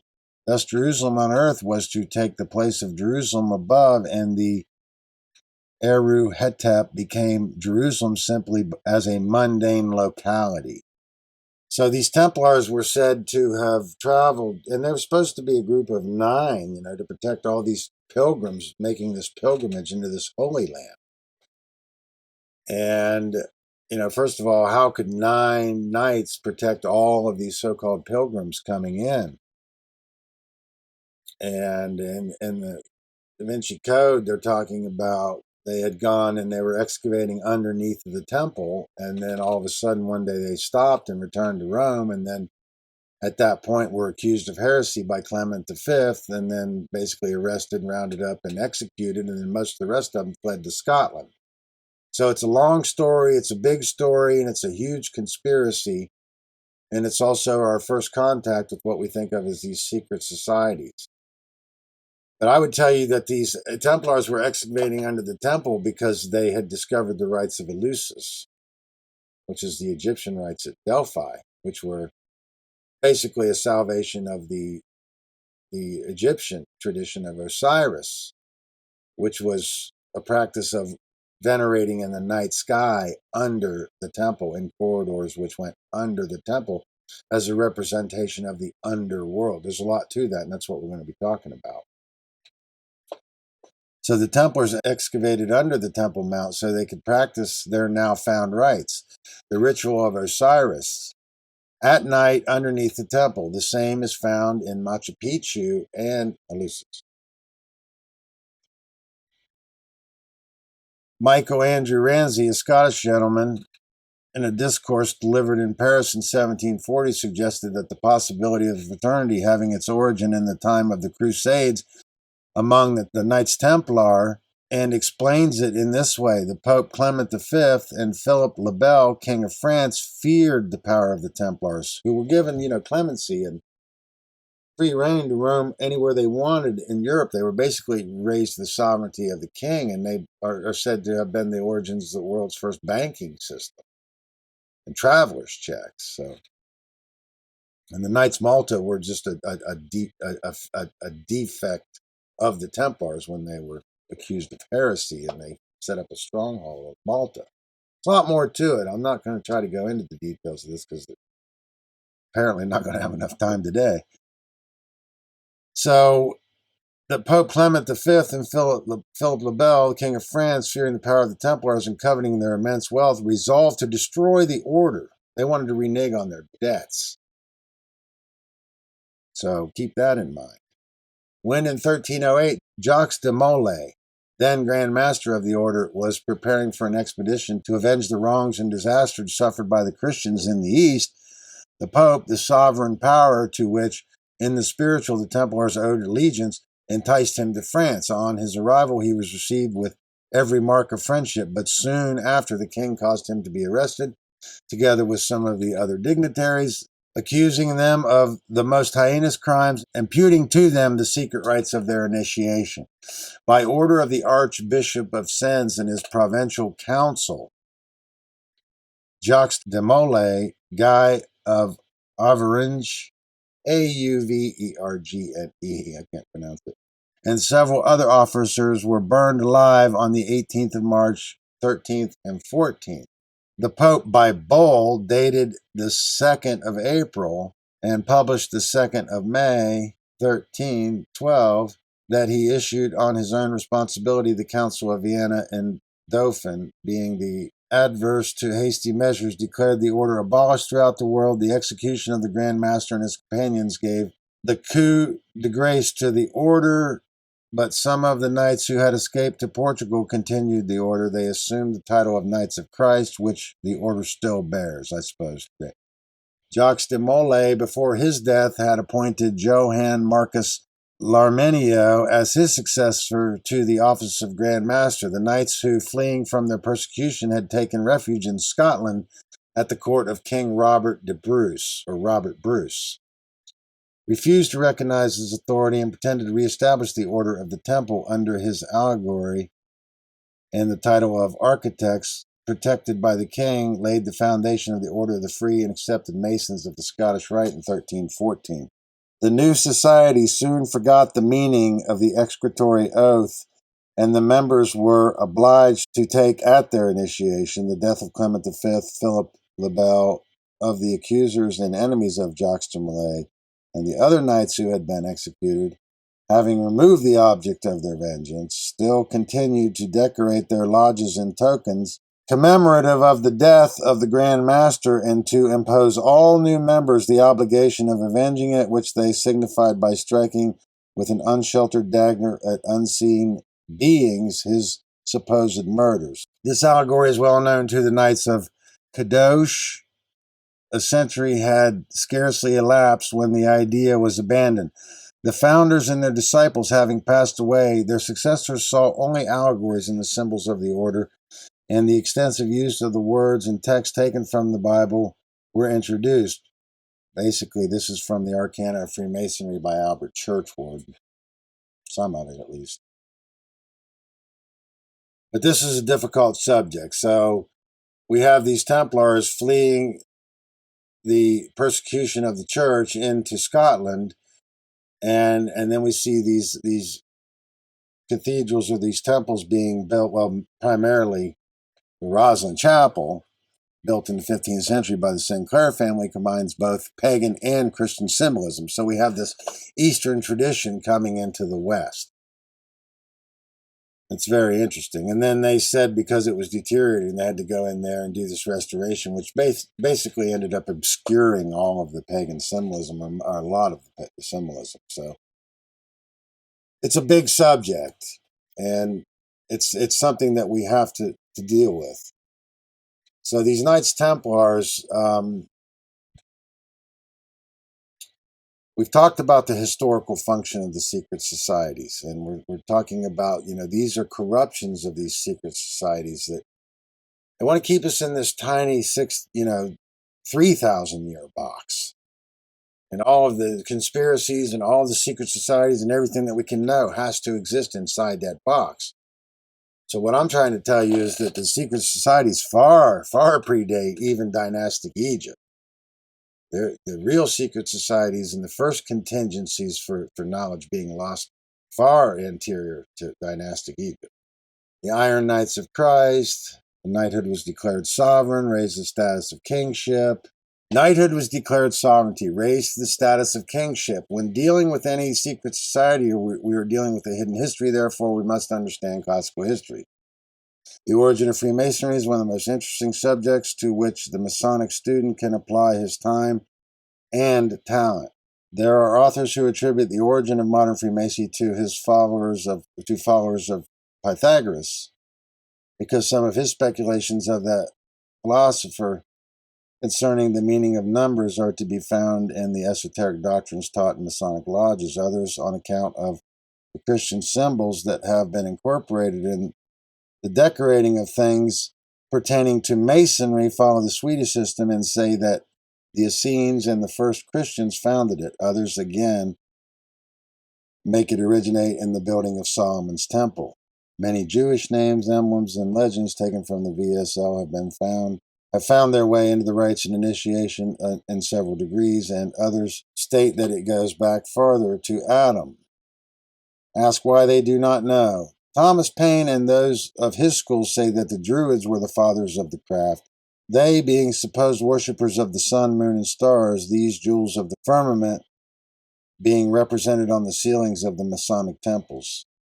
Many of the old Jewish priests joined the Christian church and were so-called Chaldees, but although they had joined the Christian church, they kept themselves very much aloof for a long period up to the 12th century, which means they stayed informed. These were the last remnants of the old Jewish Druid priests, descendants of their Egyptian brethren who practiced their pure eschatology of their forefathers. Gradually, they all died out as a separate and distinct class, and those who remained were merged into Christianity. So basically, the Druids were part of the mysteries surviving into the modern world. That's what we're trying to get to, is how did the ancient knowledge survive into the modern world because of the resilient cultures in Northern Europe and Britain, and because the stonemasons unwittingly and the cathedral builders unwittingly brought the Eastern traditions into the West and their architecture and their implementation, and that ultimately, if this weren't the case, we would not have this knowledge at our access today. And there's a lot more to say about it because this is a huge subject. So I can't make it the whole center of my talk, but it's a big part of it because as far as we know, this is the origin of the earliest secret society. So in this King Arthurian tradition, we have this round table. And notice the one in the top left there, that has a stylized rose in the center, which I would tell you is the red rose of York and the white rose of Lancaster, because it's about the War of the Roses, and that's basically Henry V positioned himself there as most high and this ornate round table. And again, we have this Holy Grail because that's infused into the Arthurian legend. So the allegory of the round table, as the name suggests, has no head, so it represents equal status. But I would tell you that basically it's an archetype of the zodiac. As its name suggests, the round table has no head. Everyone who sits there has equal status. The most common accounts fix the number of knights who could be seated at one time at the round table at either 12 or 24.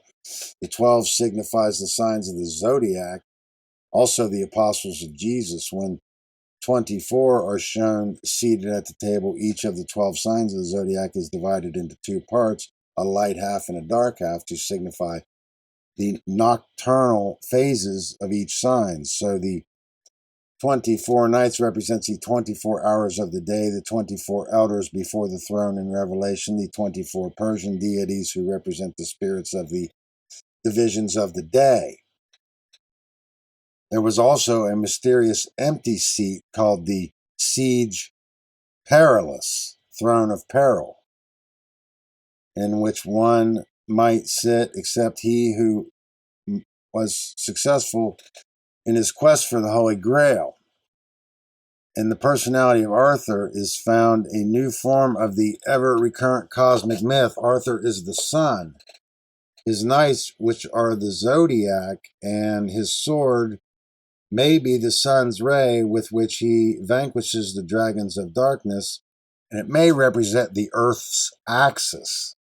Arthur's round table is the universal and siege perilous, and is the throne of the perfected man.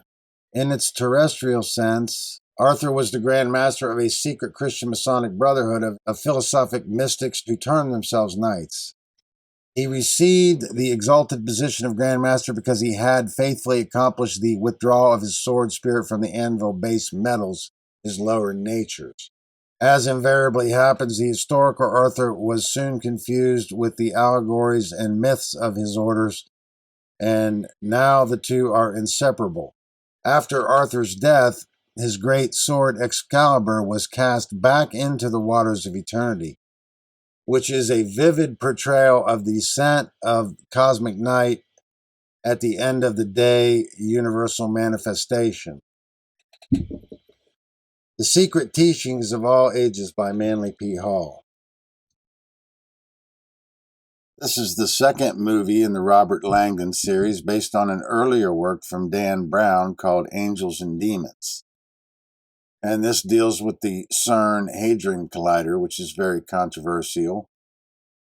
And one thing I would say about this that needs to be understood is that a corpuscle is a negative particle of electricity that can exist alone, 1/1000th the size of an atom,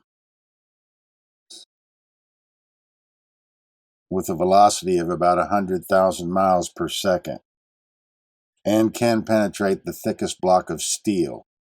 An atom is made up of two or more corpuscles surrounded by positive electricity. A positive particle of electricity cannot exist alone. Now, in this movie, we have the anagrams and ambigrams. So I wanted to say, in the first movie, we know we're dealing with esoteric knowledge. And, for instance, the name of the secondary character who is alleged to be the bloodline of Jesus, her name is Sophie Nouveau, which I would interpret as new knowledge. So that is bolstering their conspiracy that this discovery that Jesus had been married to Mary Magdalene and that they had children together is the new knowledge that they're referring to, all as a means of bolstering their claim to the historical Christ. Because the claim to the historical Christ is what gives them control of the papal seat, or the Roman authority, let's say. In this movie, we have some ambigrams and anagrams. An ambigram is a word, art form, or other symbolic representation whose elements retain meaning when reviewed or interpreted from a different direction, perspective, or orientation, whereas an anagram is a word, phrase, or name formed by rearranging the letters of another, such as cinema or Iceman. So, for instance, Horus is an anagram for hours. And we've seen this stylized spelling of this Illuminati. And we can see if that's inverted upside down, it would appear exactly the same. And they're using anagrams to flesh out in the film or in the story, to flesh out clues to solve this second mystery. I'm not going to say a lot about that, but I want to talk about this idea of this Illuminati, because this is a popular conspiracy that when people hear the name secret society, or dark occult, they immediately think Illuminati. Okay, Illuminati implies enlightened. Anybody who's trying to control the extant, or supporting or partaking in coercive systems of government or coercive systems of control, cannot truly be illuminated because they're in fear. So Johann Adam Weishaupt, born 1748 to 1830, died 1830, was a German philosopher, professor, and founder of the Order of the Illuminati, a secret society at a time, however, when there was no end of making game and of abusing secret societies. I plan to make use of this human fable for a real and worthy goal for the benefit of people. I wish to do what the heads of the ecclesiastic and secular authorities ought to have done by virtue of their offices. On May 1st, 1776, Johann Adam Weishaupt founded the Illuminati in the electorate of Bavaria. He adopted the name Brother Spartacus, interesting, within the order. Even encyclopedia references vary on the goal of the order, such as New Advent saying that the order was not equalitarian or democratic internally, but sought to promote the doctrines of equality and freedom throughout society. While others, like Collier's, have said that the aim was to combat religion and foster rationalism in its place. The actual character of the society was an elaborate network of spies and counter-spies, each isolated cell of initiates reported to a superior who they did not know, a party structure that was effectively adopted by some later groups. Weishaupt was initiated into the Masonic Lodge Theodor zum Guten Rat at Munich in 1777. His project of illumination, enlightening the understanding by the sun of reason, which will dispel the clouds of superstition and of prejudice, and was an unwelcome reform. He used Freemasonry to recruit for his quasi-Masonic society with the goal of perfecting human nature through re-education to achieve a communal state with nature, freed of government and organized religion, presenting their own system as pure masonry. Weishaupt and Adolf Freiherr Knege, who organized his ritual structure, greatly expanded the secret organization.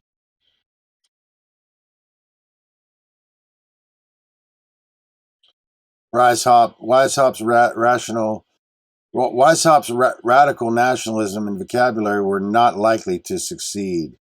Writings that were intercepted in 1784 were interpreted as seditious, and the society was banned by the government of Karl Theodor, Elector of Bavaria, in 1784. Weishaupt lost his position at the University of Ingolstadt and fled Bavaria. So the controversy about this Weishaupt's Illuminati is ambiguous, to say the least. But what we have to be careful with is that it doesn't marginalize the true intention of the real secret societies, which were, if it's really truly beneficent, it's endeavoring to preserve and recover what had been lost in the mystery schools of Egypt. And regarding the mystery schools of Egypt, let's consider that most of what we have regarding what we know about Egypt came from Neoplatonism, and that the truth that and the knowledge that had been lost is far, far anterior to even dynastic Egypt. Ideally, we have to understand the evolution of Egyptian mythology, what we can term the evolution of the mythos. If we don't understand the evolution of the mythos, we're grasping at straws. We're right back to our same superstitious notions because we don't understand the truth of the matter. And I included another ambigram there. That's faith. And just so we could take a look at it, but clearly that would read the same if it were inverted. So let's move forward. Now, what I found interesting about this image is we can see it is an ambigram. And we can also see that the picture, which appears to be a reflection on the water, is reflecting what appears to be above it. And that's very significant, especially when we consider this title, because we have this upper half of the circle, which is impressed there by the sun, or imaged there by the outline of the sun, and then the lower half of this circle. Because what I want to tell you is that when we're talking about the sun's path through the zodiac, we're not talking about astrology. We're talking about astrotheology, which is an ancient science of astronomy, but had been divinized in the mythology. And the mythology is the expression of this cycle. So two of the dilemmas in modern thought is that we don't understand the science itself, which has a lot to do with astronomy, and that everything the Egyptians and the Egyptian knowledge and science, it was all corresponding. So their mythology corresponds to their science. And so we have two things that are not understood in the modern world. We don't understand the science, nor do we understand the expression of the science. One of the things that makes the science difficult to understand is that the expression of the science to understand is that it changed over a long period of time. So as the mythos evolved, the expression of the science was changing. So the only way to really understand that is to understand it in its earliest, purest forms, and then understand why it's changing, and then we can start to examine how it's changing. So we're going to be talking here about the expression in the solar doctrine or the solar cycle, because it's dealing with what we can call waxing and waning angles of the sun. So it's very important to stay oriented geographically. We have to stay oriented geographically. So when we're understanding this, and we have to stay oriented astronomically as well, understanding what stars are visible, etc. There's a lot to it. And it's no easy thing to do, so let's not make that mistake, We can't just think that, well, we haven't figured it out in 5 seconds. We got to throw our arms up in the air here. So I wanted to show you here that this is where we get this idea of angels. It's based on waning angles or waxing angles. And that on the left side of this photo, I'm calling that the good angels, because these are the angels that are resurrecting or returning to life or have resurrected from death. Typically, the waning angles would start at the summer solstice, where the sun begins its fall. And then the waxing angles would begin at the winter solstice. So as the sun begins its fall, we can call that the bad angles. And those can go all the way down to the winter solstice. And the good angels could come all the way up to the starting from the winter solstice, depending on geographically how we're oriented. But what I'm trying to show us here is that everything in the underworld cycle represents the underworld, as we saw in the picture with Mary and her rosary beads. They make this form of this lower half of this cycle, which typifies the spiritual realm of the underworld that the mains must travel through. So at the bottom of the photo there, I'm calling this everything in these angles below the horizon there are demons, and everything above are angels, and there's good angels and bad angels, if you will. And here I just wanted to show us the zodiacal significance of this. So it's very interesting. So there's no question that whoever's working on this film has at least some of this type of esoteric knowledge. And they don't reveal that in the story or in the film. So let's keep that in mind. And here we can get a better look at this zodiac with the upper half. And this is based on primacy in the north, because the sun comes into the north at spring equinox and then falls back into the south at the autumn equinox. But it's this lower half of this cycle that corresponds to the journey through the underworld, and the upper half corresponds to immortal life, birth, growth, decay. And birth, growth, decay applies not only to the entire upper half of the cycle, but it can also apply to a single house or three houses. And in other words, Aries, Taurus, Gemini can be birth, growth, decay. Cancer, Leo, Virgo can be birth, growth, decay, because Aries is a cardinal sign, Taurus is a fixed sign, and Gemini is a mutable sign. And we'll be talking about that some more. So what are the mystery traditions? Well, these are the three most popular, well-known mystery traditions. Freemasonry on the left, Tarot in the center, and then Kabbalah on the right. And I wanted to show there's ubiquity here in the form of these pillars, and that they each represent these three pillars. And in order to understand the three pillars, we first have to understand the two in balance, because without the two in balance, we don't have a third pillar. So mystery traditions are absolutely something that we need to learn and understand even before we go deeper into the aspects of any science. And there's a lot to it, and we'll be fleshing out a little bit more about that as we go.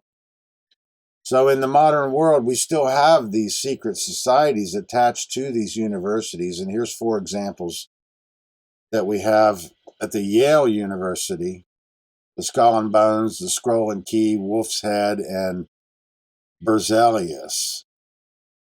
And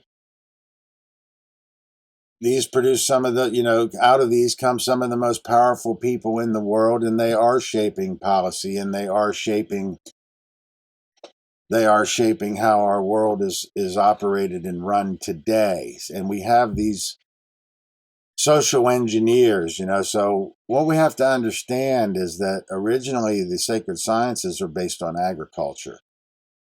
So in the allegorical sense of the spiritual matter, it's about when to plant and when to harvest, that we must reap before we sow in order to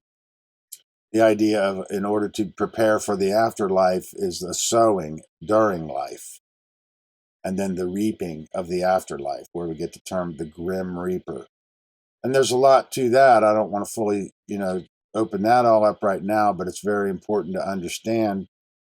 And social engineering is very important to understand. Another term for that is mind control, how the influences in the propaganda and the media are manipulating people's minds to believe and think a certain way. And then that allows them to forward what otherwise might be considered unpopular or unacceptable policy. And we need to think of it like this, because, what we're dealing with ultimately are shareholders. And when they make their investments, that's the planting of their crops. And then they try to manipulate the environment to fertilize their crops and ensure a bountiful harvest, which is, let's say, profit. But ideally what their ambition is control. For the Gnostics, the Christ story was the cover story, exoteric, accessible to the masses, and was considered to be part of the pre-initiation process before delving into the deeper mysteries. So you couldn't be, as we had discussed, accepted into any mystery school until you had chosen a faith, because they were not interested in bringing anybody that was considered to be atheist, which they would consider unteachable, into the mystery schools.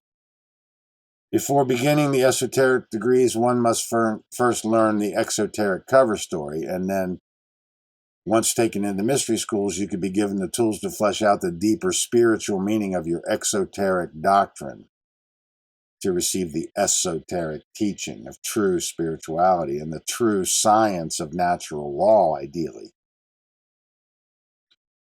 And another thing we have to understand is we're talking about, when we think of rites and rites inside of a mystery school, there's different types of rites, and we need to at least have some discernment about this, because ideally what we would have to be trying to get to, the only thing that we could really be receiving in the mystery schools that was any real true value, is clues as to what our lost history is, and clues to what the lost science itself is. So we have to keep that in mind, that there's different types of rites. There's fraternal rites, which are exclusive to a particular fraternity, and they're arbitrary. They're arbitrated by the order or the leaders of that fraternity. Initiatory rites are exclusive to a fraternity or exclusive to a particular tradition, and arbitrary or orthodox based on how somebody is initiated or brought into that fraternity. Totemic rites are the earliest expression of fertility rites or religion, or the origins of our earliest religious thought. We have to understand that man's earliest religious ideas are the foundations of our earliest sciences. It is what led to the development in the evolution of the human brain. Understand that up to a point we have autonomous evolution, and then at a certain point when man applies reason, that he becomes responsible for his own evolution, and that all evolution in his development that happened after that was caused by him, and caused by the earliest ideas, which were religious. So ideally it's all about fertility rites, because fertility rites in relation to agriculture is the main foundations of the earliest sciences and the earliest mythology. So unless we understand fertility rites, we will live in pure forms. We will live in a world filled full of religious dogma. And then we have the pyramid text in the Book of the Dead, or the oldest funerary text in papyrus. So what we have to understand also is that the most ancient ideas, anything in a textual form, has already been interpreted and arbitrated, which means it has potential to be ambiguous, and it has potential to be misinterpreted or mistranslated, because the earliest preservation of this knowledge never existed in a textual form. So only by learning the symbolism and reading the symbolism could we ever hope to flesh this out and interpret it properly. And ideally, what I'm saying, see, I don't have any oaths, but I've been studying Freemasonry for quite a while, and my conclusion is that it is the ritual of Osiris in its purest form is probably the most important thing that you would receive at the higher degrees of Freemasonry. And as to how that would benefit the individual versus benefit the society are two different things, because this knowledge can be used for good or evil. It can be used to educate and uplift each other, or it can be used to enslave and control each other. And we can't really know who's in the White Lodge or who's in the Black Lodge. And anybody that's in the White Lodge can join the dark side, and I suppose vice versa, but not very likely. So one thing we have to understand is that all new religions endeavor to obliterate all traces of their predecessors. And this was especially prominent in what I call the solar doctrine. and that the solar doctrine or the solar phase of the Egyptian mythology has been happening for 100,000 years, and that the cult of Osiris happened roughly right in the center of that. It began about 60,000 years ago and ended about 40,000 years ago. So right in the center of the cult of Osiris is the center of the solar doctrine. And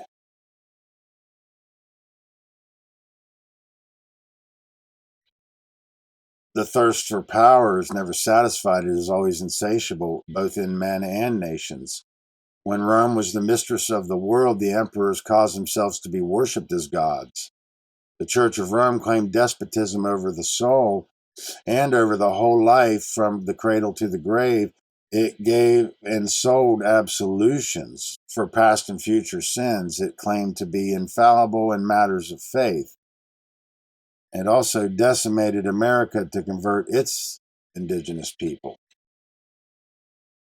So it sold absolutions, not just to the individual, but also it could sell absolutions for their dead relatives or their relatives.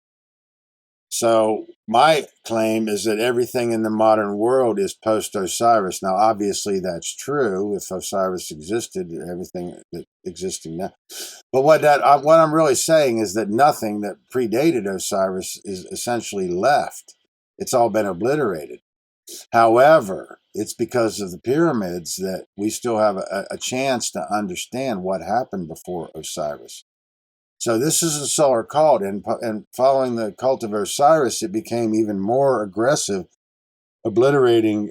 It was the most aggressive phase of this solar cult to destroy all traces of their predecessors.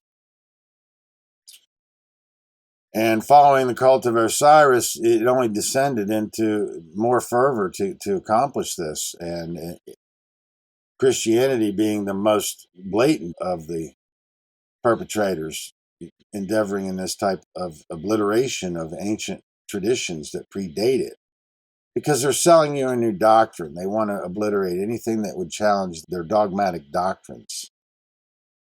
So I keep moving forward here. Now, this is dealing and showing us just some idea of what this evolution of this mythos is. And I'm claiming that from 100,000 years ago to the present, we've been in this solar cult. And that their religion and the Christianity is the pinnacle of this solar cult. It's the most modern form of this solar cult. And that the sun is their associated revered celestial object, and the cross is their major symbol. And from 150,000 years ago to 100,000 years ago, we were in the lunar phase. These are both annual cycles. And before that, we didn't venerate anything dealing with constellations west to east or east to west. And that in the lunar cult, in the modern world, what's left of the tenets of that is assigned to what we know as Islam.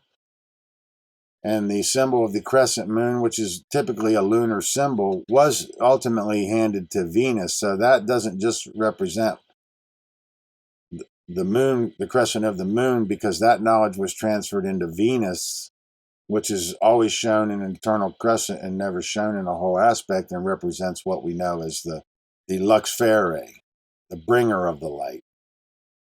And that's a feminine principle. And from 600,000 years ago to 150,000 years ago, which is when the pyramids were built, 150,000 years ago, we were in this stellar cult. And prior to that, we're coming from the totemic sociology. And they venerated everything in southern and then ultimately northern circumpolar constellations. And that became associated with Saturn as the base of the ladder in the Elohim. So an inversion of that is to put Saturn at the top of the ladder. And that's where we get this idea of the cult of the black sun, or that Saturn corresponds to the idea of the black sun. So we're talking about different phases of expression in ancient sciences, as well as the expression of the science and the science itself. So the only true divisions are pre-totemic, totemic non-hero cult, hero cult, which are stellar, lunar, and solar. Stellar let's say, at least 300,000 years ago to 150,000 years ago, lunar 150 to 100,000 years ago, solar to 100,000 years ago to present. And then during the solar cult begins basically with Cult of the Sphinx, which was built to typify the double horizon. So it's facing west to east, where the sun will rise in the east. Now, obviously, there's controversy about whether or not it was built in its present form, or that if it had been changed and had been a different form in its beginnings. And I talked about that in my first presentation. Following the Cult of the Sphinx, we had the Cult of Ptah lasting 10,000 years, which took us into the Cult of Amen-Ra, which lasted 20,000 years. And that's significant because everything before the Cult of Amen-Ra, the spiritual realm was venerated in the night sky. So everything after Amen-Ra, we're dealing with this conundrum and this struggle to venerate in day sky versus venerating in night sky. And then the Cult of Osiris follows the Cult of Amen-Ra, and there's a struggle in the priest class to take it back into night sky, and then they begin this practice of actually venerating underneath of the temples. And then following that, we have the Cult of Eschatology lasting 20,000 years. So everything after Osiris, see, I'm trying to say that the mythology had been perfected in the solar doctrine in the Cult of Amen-Ra. And then the eschatology, which means final things, what we deal with post-mortem, for instance, the eschatology was perfected during the Cult of Osiris. And then everything, so what does that mean? It means that everything after Osiris was a downgrade all the way into the modern world. And then following the Cult of Eschatology, we enter into the dynastic period, which lasted roughly 16,000 years. And then basically classical history picks up there and has lasted roughly 2,800 years. Modern Egyptologists exhibit Osiris as the first of the Egyptian divinities when, in fact, he is the last in line. And the 5 family members of Osiris, they originally represented the 5 extra days of the year, so a 360-degree circle or cycle, plus 5 days added, and those days were preserved for venerating these 5 mysterious days and the 5 spirits in correspondence. So there's a lot to that. And, I'd like to give you the entire discourse, but that's not going to happen today. But we'll keep working on this material because I understand it's difficult and very new to many people. So keep moving forward here. So who was Serapis? Well, before I get into that, let me just say that ancient temples were a place of learning and understanding. Modern temples are a place of believing and conforming. And there's quite a difference. Serapis is a Greco-Egyptian deity. The cult of Serapis was introduced during the 3rd century BC on the orders of Pharaoh Ptolemy Soter of the Ptolemaic kingdom as a means to unify the Greeks and Egyptians in his realm. A serapeum was any temple or religious precinct devoted to Serapis. The cultus of Serapis was spread as a matter of deliberate policy by the Ptolemaic kings, who also built the immense Serapeum of Alexandria. Serapis continued to increase in popularity during the Roman Empire, often replacing Osiris as the consort of Isis in temples outside of Egypt. So a lot of people may not know about Serapis. It's very important to understand. Following the 2nd century, Christians killed Christians by the countless thousands. Gnostics and everything pagan was wiped out. The Serapeum, Alexandria's temple of Osiris, and its great library go up in flames, and what replaced the ancient systems of knowledge and gnosis was blind faith, which eventually led to the monks and aesthetic dryness of the establishment that coercively imposed their doctrines and dogmas on the population. A Serapeum is a temple or other religious institution dedicated to the syncretic Greco-Egyptian deity Serapis, who combined aspects of Osiris and Apis the bull in a humanized form that was accepted by the Ptolemaic Greeks of Alexandria. So this Apis the bull and this symbol of the bull is a big part of how the eschatology became mingled with the mythology, because originally bull represented a feminine aspect, a nurturing aspect. And then when that was replaced with the charging aspect of the masculine principle, that represents a mingling of the mythology and the eschatology, and a corruption of the pure form of the spiritual realm, and the aspect of the mystery schools represented a feminine aspect. A lot to it. So what is eschatology? So, in the modern world, we have this dichotomy of heaven and hell. And then this is getting everybody to focus their sights on the afterlife, and then neglecting what's happening here. As we stated earlier, to the Egyptians, they had two tenets. Ignorance was the only evil, and that what happens here matters. So this is part of what led to this.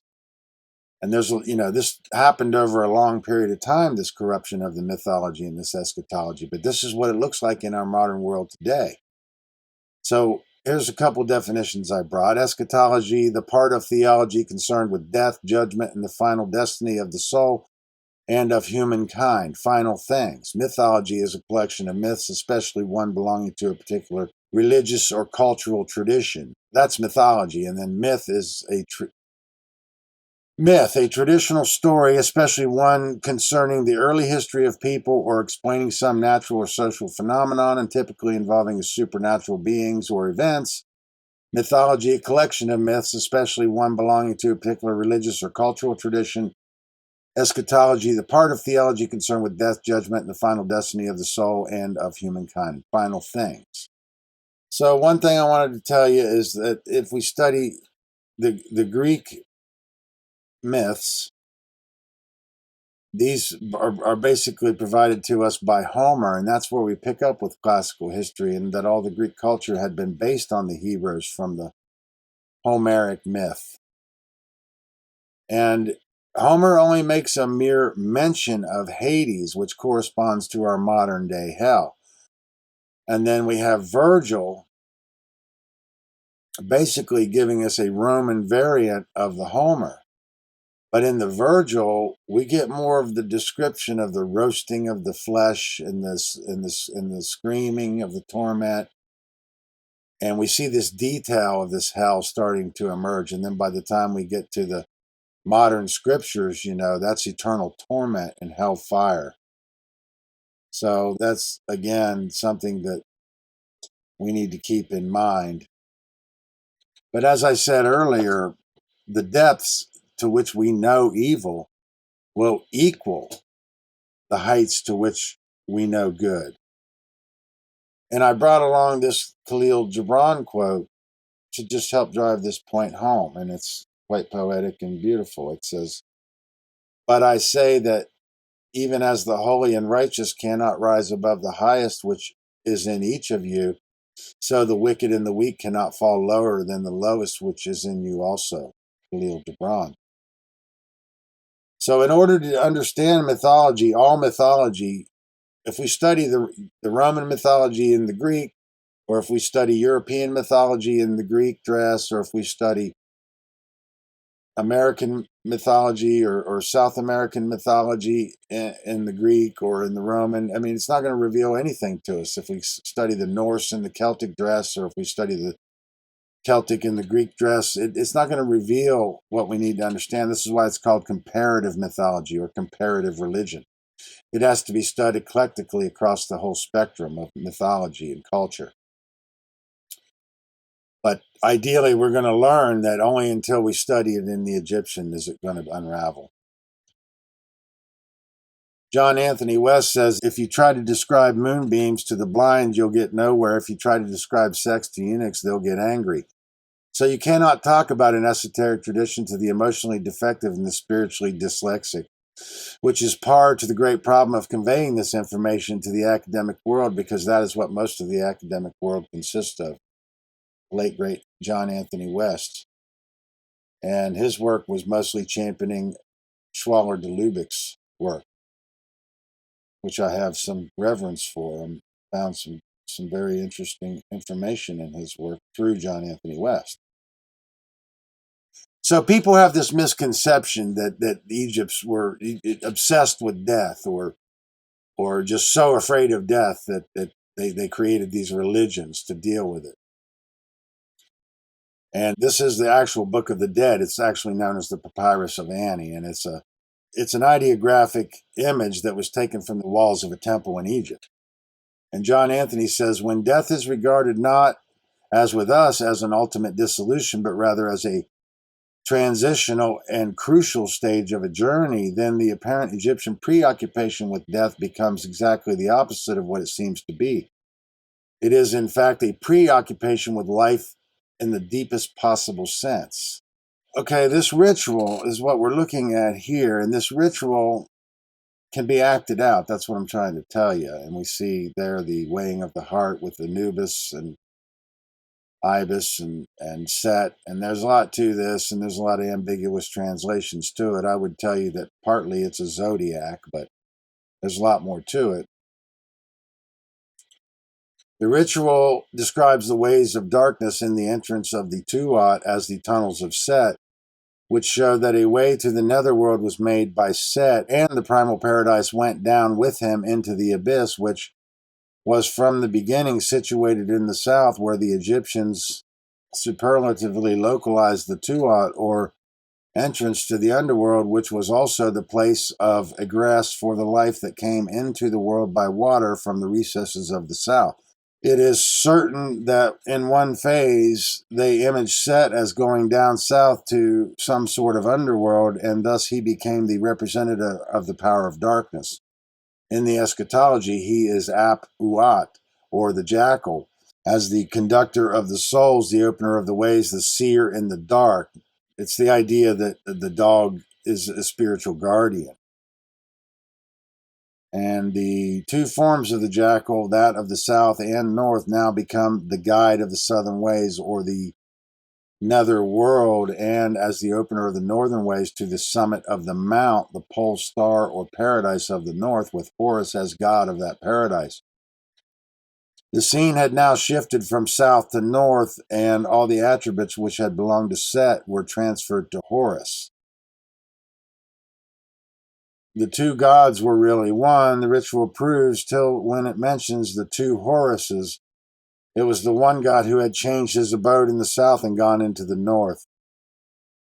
In other words, they had transferred paradise from the south to the north and represented by their astro-mythology. But it was now the one god of all the time.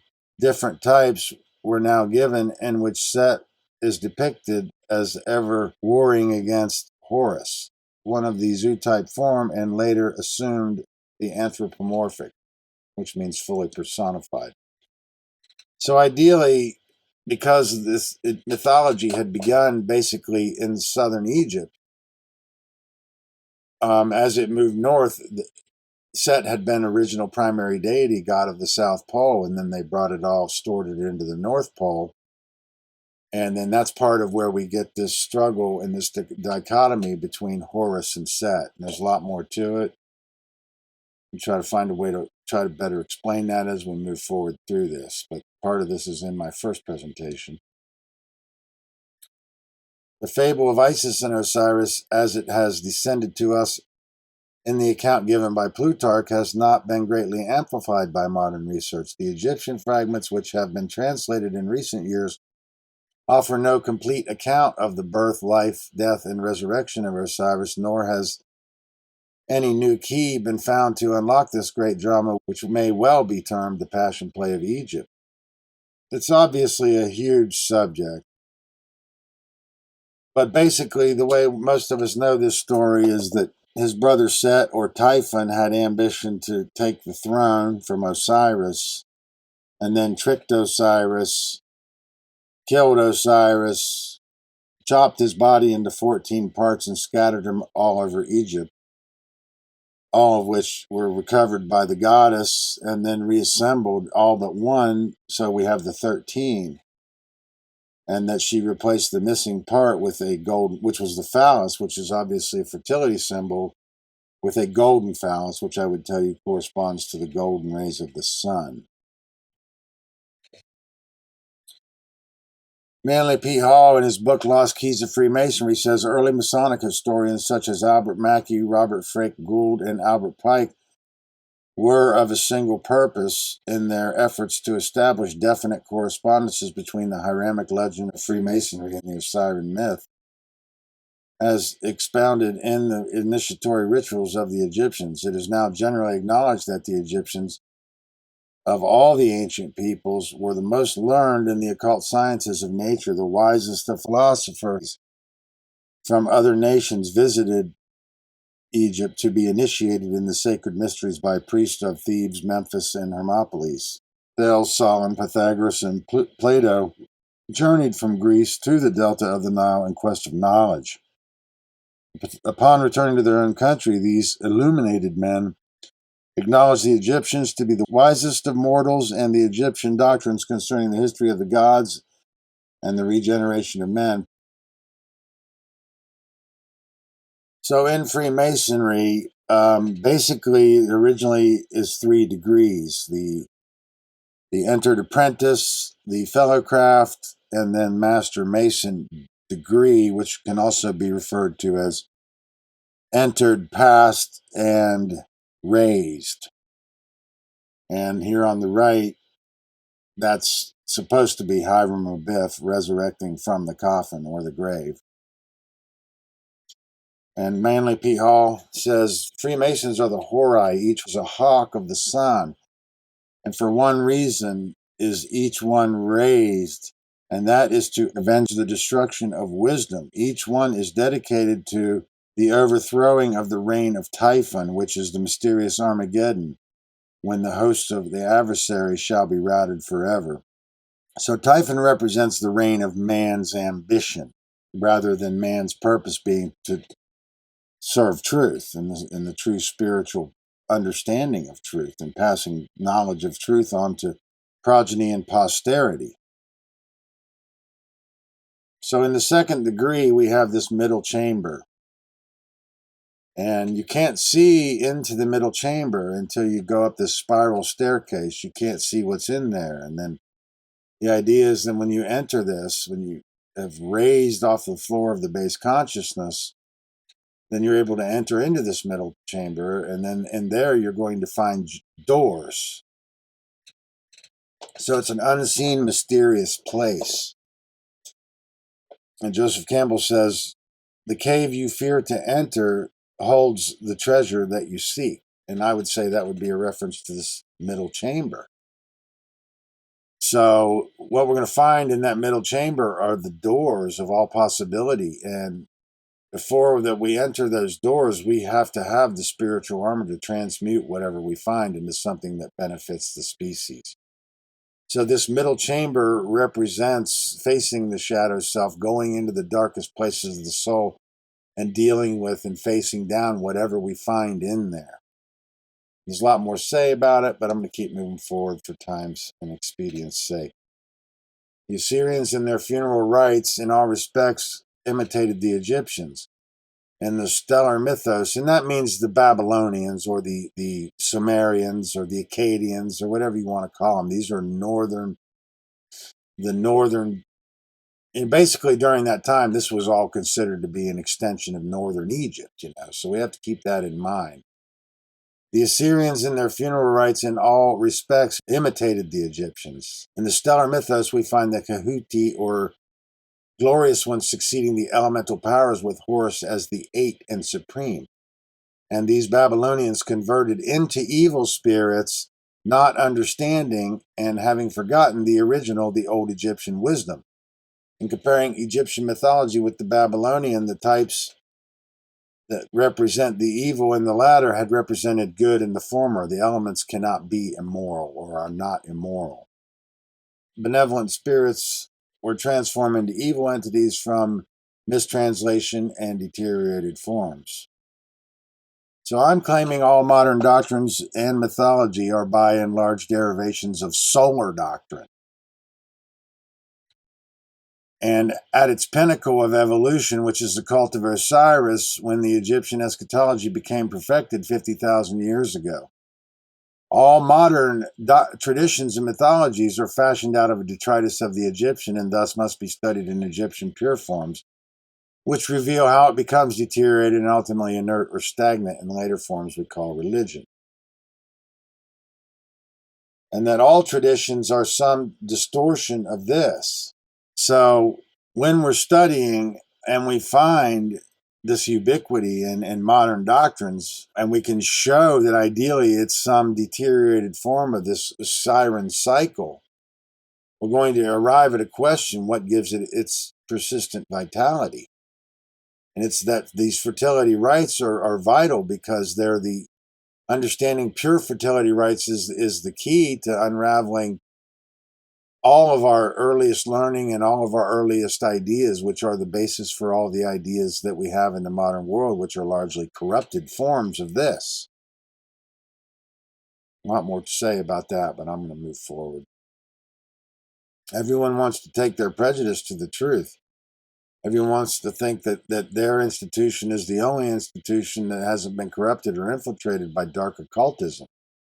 So here I brought along a handful of solar deities, and we can just see that these all have plenty of ubiquities, and they appear to be based on something that they all have this ubiquity. They all have all these similar tenets: 12 disciples, born of a virgin, died on the cross, resurrected. Ideally, I'm going to tell you it all comes from the solar phase of the Egyptian mythos. So let's keep moving forward here. So here's St. Peter's Square at the Vatican. The Vatican at St. Peter's, or this is St. Peter's Square at the Vatican. And I just wanted to point out that Rome had been built on 7 hills, because really what we have over the long period of time, the eons of this time period, what we've had since the rise of the solar cult is a struggle of the solar priests wanting to build their temples on the hallowed ground of the stellar people, and that Rome had originally hallowed stellar ground, and we have these 7 hills signifying that. So that Rome, Cincinnati is the romantic term for the city of 7 hills, and here we can see that the Vatican represents the 8 and then the 7 hills. So this was originally stellar hallowed ground. Now in St. Peter's Square there we have this phallus of Osiris, which was a fertility symbol, but in a corrupted form. And primacy in the north, it became phallic worship. So it's a corrupted form of a more pure ancient Egyptian science. And there's a lot more to it. But this corresponds to primacy in the north as well as westing, which is all a correspondence to making our human purpose the pursuit of materialistic ambition versus spiritual purpose.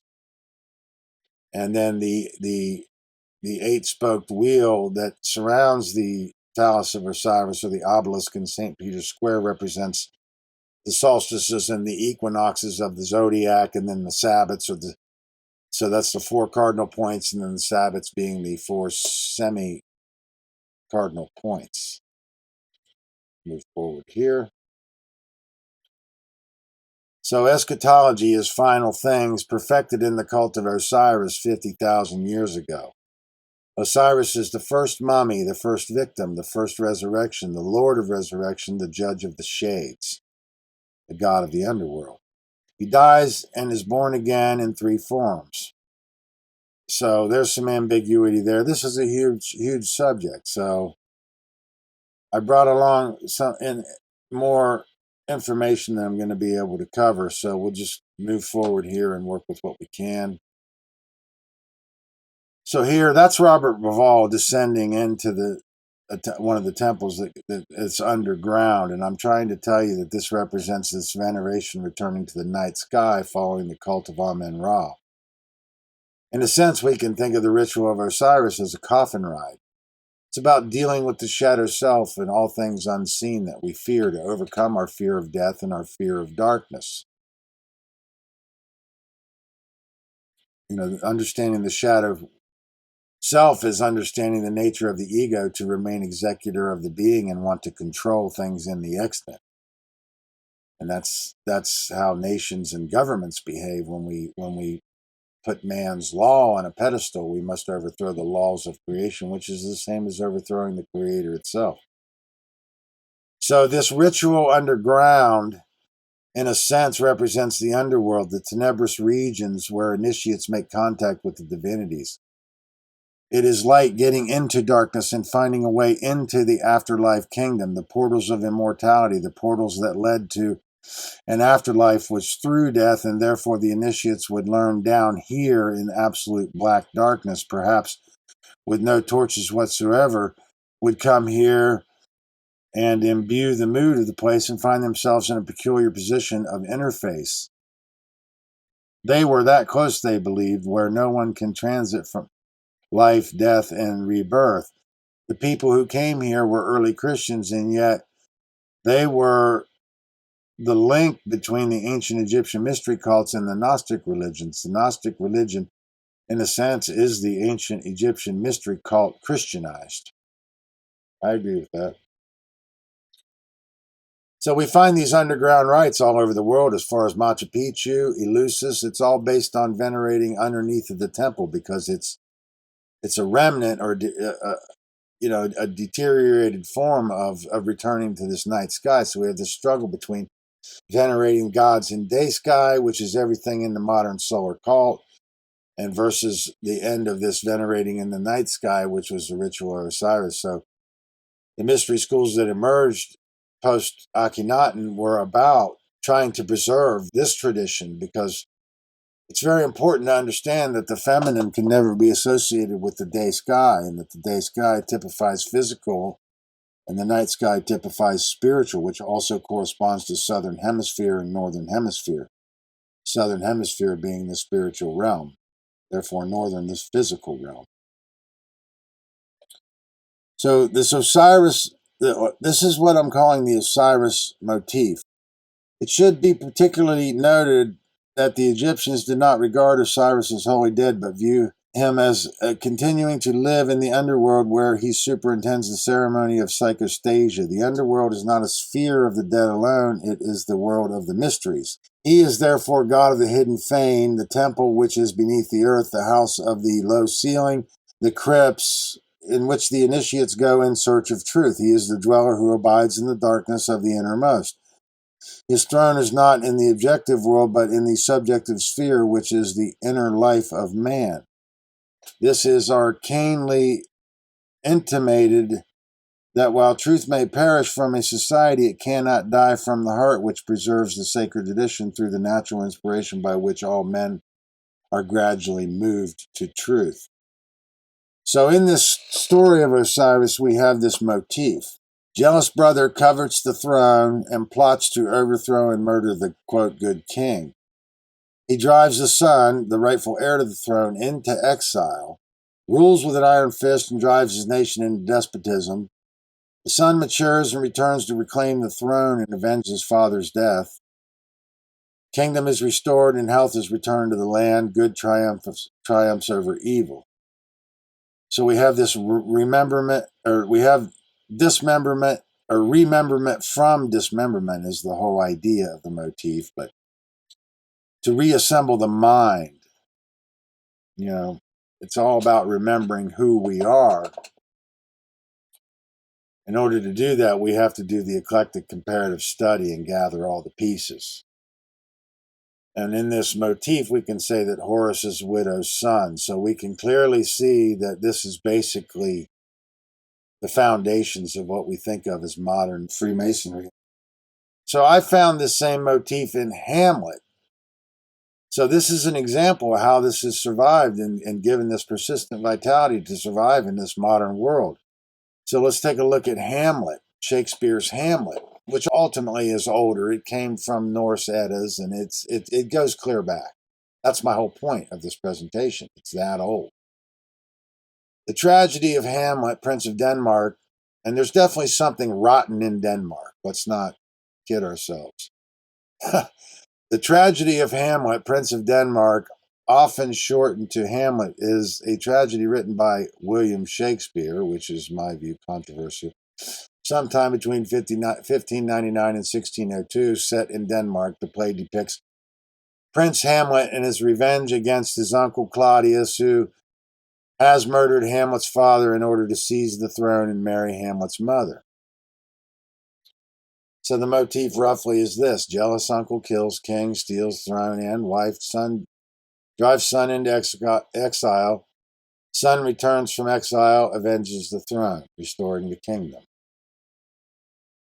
So where else have we seen this Hamlet motif? Well, how about in the movie The Lion King? The movie The Lion King is analogous with Shakespeare's Hamlet, which is traceable back to the remotest fertility cults.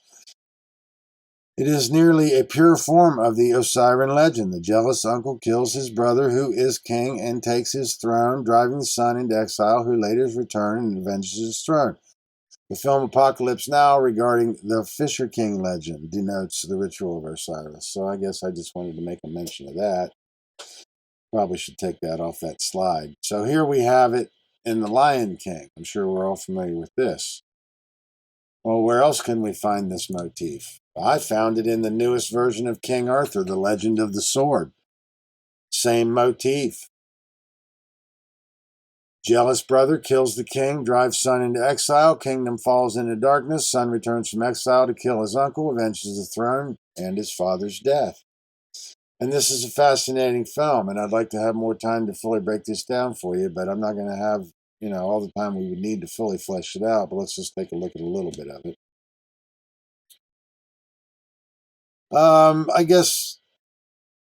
I guess what we can, before he was able to wield the sword, he had to visit the shadow, or the Darklands, what they called the Darklands, and that to me was an allegory of him facing and dealing with his shadow self, and being prepared to survive in nature, being able to do the right thing. So we're going to have to deal with that a little bit more. But in the movie, Vortigern is the jealous brother.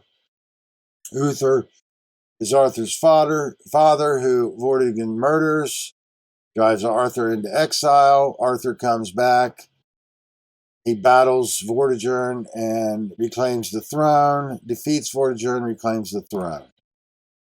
It's all about sovereignty, which is internal sovereignty, internal monarchy, above rulership. And I brought this slide just to say this is, supposed to depict the never-ending war in heaven, which takes place at the highest and lowest places in our psyche. And this is a war that will never end. But see, this is not the same as how evil is manifested into the world. So the idea is that this evil does not exist in the physical world until it's introduced into the world from man. So the key is to bring this into check internally before it manifests externally, and each individual has the responsibility to do that by doing this shadow work. So, the setting principle is related to getting out of that which refuses to return to source, whereas the horse principle, that which returns to source. And the Jungian quote comes to mind: the man will do anything, no matter how absurd, to avoid facing his own soul. And I found this to be interesting, this round table in this King Arthur, because, see, this is a representation of the zodiac. And I'm saying that this part of this table that's under construction, interestingly enough, represents the descent into the southern hemisphere when we're in the north. And that typifies the shadow realm. The shadow realm. This is where the work needs to be done. So this part of this table, or this eschatology, is under construction because we lost the perfected eschatology. So this is under construction. And that the way, the light is at the center of darkness. So we need to reach the bottommost point there. The depth to which we understand evil is equal to the height which we understand good. So ideally, we would be going in the astrotheological allegory from spring equinox, which would be left center of this table, to the top of the table there, which would represent solar solstice. That's the raising. But the way to raise is through the darkness. So we have to do the shadow work and understand the dark aspect in order to raise, to get to the fully raised, enlightened aspect. And these are just some slides I made to show how this journey takes place. And then here I'm just going to show you the correspondence with the zodiac. So I found that interesting, this rendition of this round table in this movie. There's a lot more to it. One more thing I want to say about this movie is that the sword in this movie represents truth itself. It can also correspond to the penetrative rays of the sun. It's a masculine force, but the main thing to understand is it typifies truth. Also, one more thing is that Knights, knights, corresponds to night sky. Nights. So Arthur defeats Vortigern, returns to the throne. And then, I'm not going to fully break this down, but this is not about man as a sovereign ruler of his kingdom, his external kingdom. This is about man as internal monarchy, ruler of his internal kingdom, and being on equal footing with his peers or his constituency or mankind. So it's, there's a lot to it, but I'm going to keep moving forward because we don't have a lot of time. And I'm just going to show you a few other examples here where we find this Osirian motif. In The Quick and the Dead, the motif, the Redeemer promised to come again and at the end of time to judge the quick and the dead. Well, I would relate the quick to Mercury or Thoth, which is the quicksilver. It's the closest planet to the sun, so it makes the fastest trek around the sun. And I'm not going to break this fully down, but Ellen, E-L, and then L-E-N. L is God, and then L-E-N is Lune, so she represents goddess, the lunar principle. And then Court is the protagonist. The kid is alleged to be the son of Herod. He-Rod, or Her-Od. It's He-Rod, but it's a masculine force. And I could break this down a lot better. I'm just not going to do it right now because we don't have time. But here's another film that typifies Ritual of Osiris. The idea that the lost part was the phallus and this phallic worship and these golden rays of the sun. We have this gold member. There's a lot more I could say about this, but I would say that some of this is based on the perversions and the cultural memes of Freudian psychology that I talked about. It's all based in hubris and corrupted forms of the Osirian myth, which led to phallic worship and what have you. One other thing about this film is Dr. Evil, who I didn't include in the slide, I probably should have. Basically, Mini-Me represents, has a satanic ideology, and that Mini-Me represents basically the world population. The idea, the Carlos Castaneda quote, all the sorcerer has to do is give you his mindset, which is dual consciousness. So Mini-Me kind of represents the Mini-Me version of Dr. Evil, which is the sorcerer giving you his mindset, Mini-Me Satanism, we can call it. And then in this film, What About Bob? We have this death therapy, which cures him. And then he writes a book about it and it becomes a bestseller. And then Leo's jealous. But it's an interesting film, but it deals with the death motif. And it's definitely, I would tell you, it is the Ritual of Osiris, the idea of this coffin ride. There's a lot more I could say about this, but we're moving fast, so we're going to keep going. And as I said, this is the most influential work in my research. And in this book, From Ritual to Romance by Jesse L. Weston, we find this Fisher King legend. So let's go ahead and read this slide. The Fisher King legends imply that he becomes unable to father or support a next generation to carry on after his death. A thigh wound has been interpreted by many scholars in Arthurian literature as a genital wound. So it's dealing with fertility. And I'm telling you, ultimately, it's the ritual of Osiris. This Fisher King legend comes out of the ritual of Osiris. But we have this fish symbolism and this chalice, which represents a romance, the Christian romances, or the assimilation of culture, with Rome assimilating culture, injecting these religious artifacts to bolster their doctrines. But to quote from the book, there's little reason to doubt that if we regard the fish as divine life symbol of immemorial antiquity, we shall not go very far astray from truth, is what she means. So understanding the fish symbolism is a big part of understanding the Osiris myth. I'm not going to fully explain it now, so we're just going to keep moving forward. You got to go fast. Now, this was a tradition that was in Europe, around the time following Charlemagne, between the 8th and 10th century, or the 9th and 11th century. And this is an interesting tradition based on Roland, who was one of Charlemagne's key generals. It is important to consider that the Albigensians endeavored to spiritualize chivalry with conventions such as the Song of Roland. The Arthurian legend became more popular because the Arthurian legend offered something not found in the Song of Roland, a feminine principle, a romance, which made it of greater appeal to the masses, something for everyone, so to speak.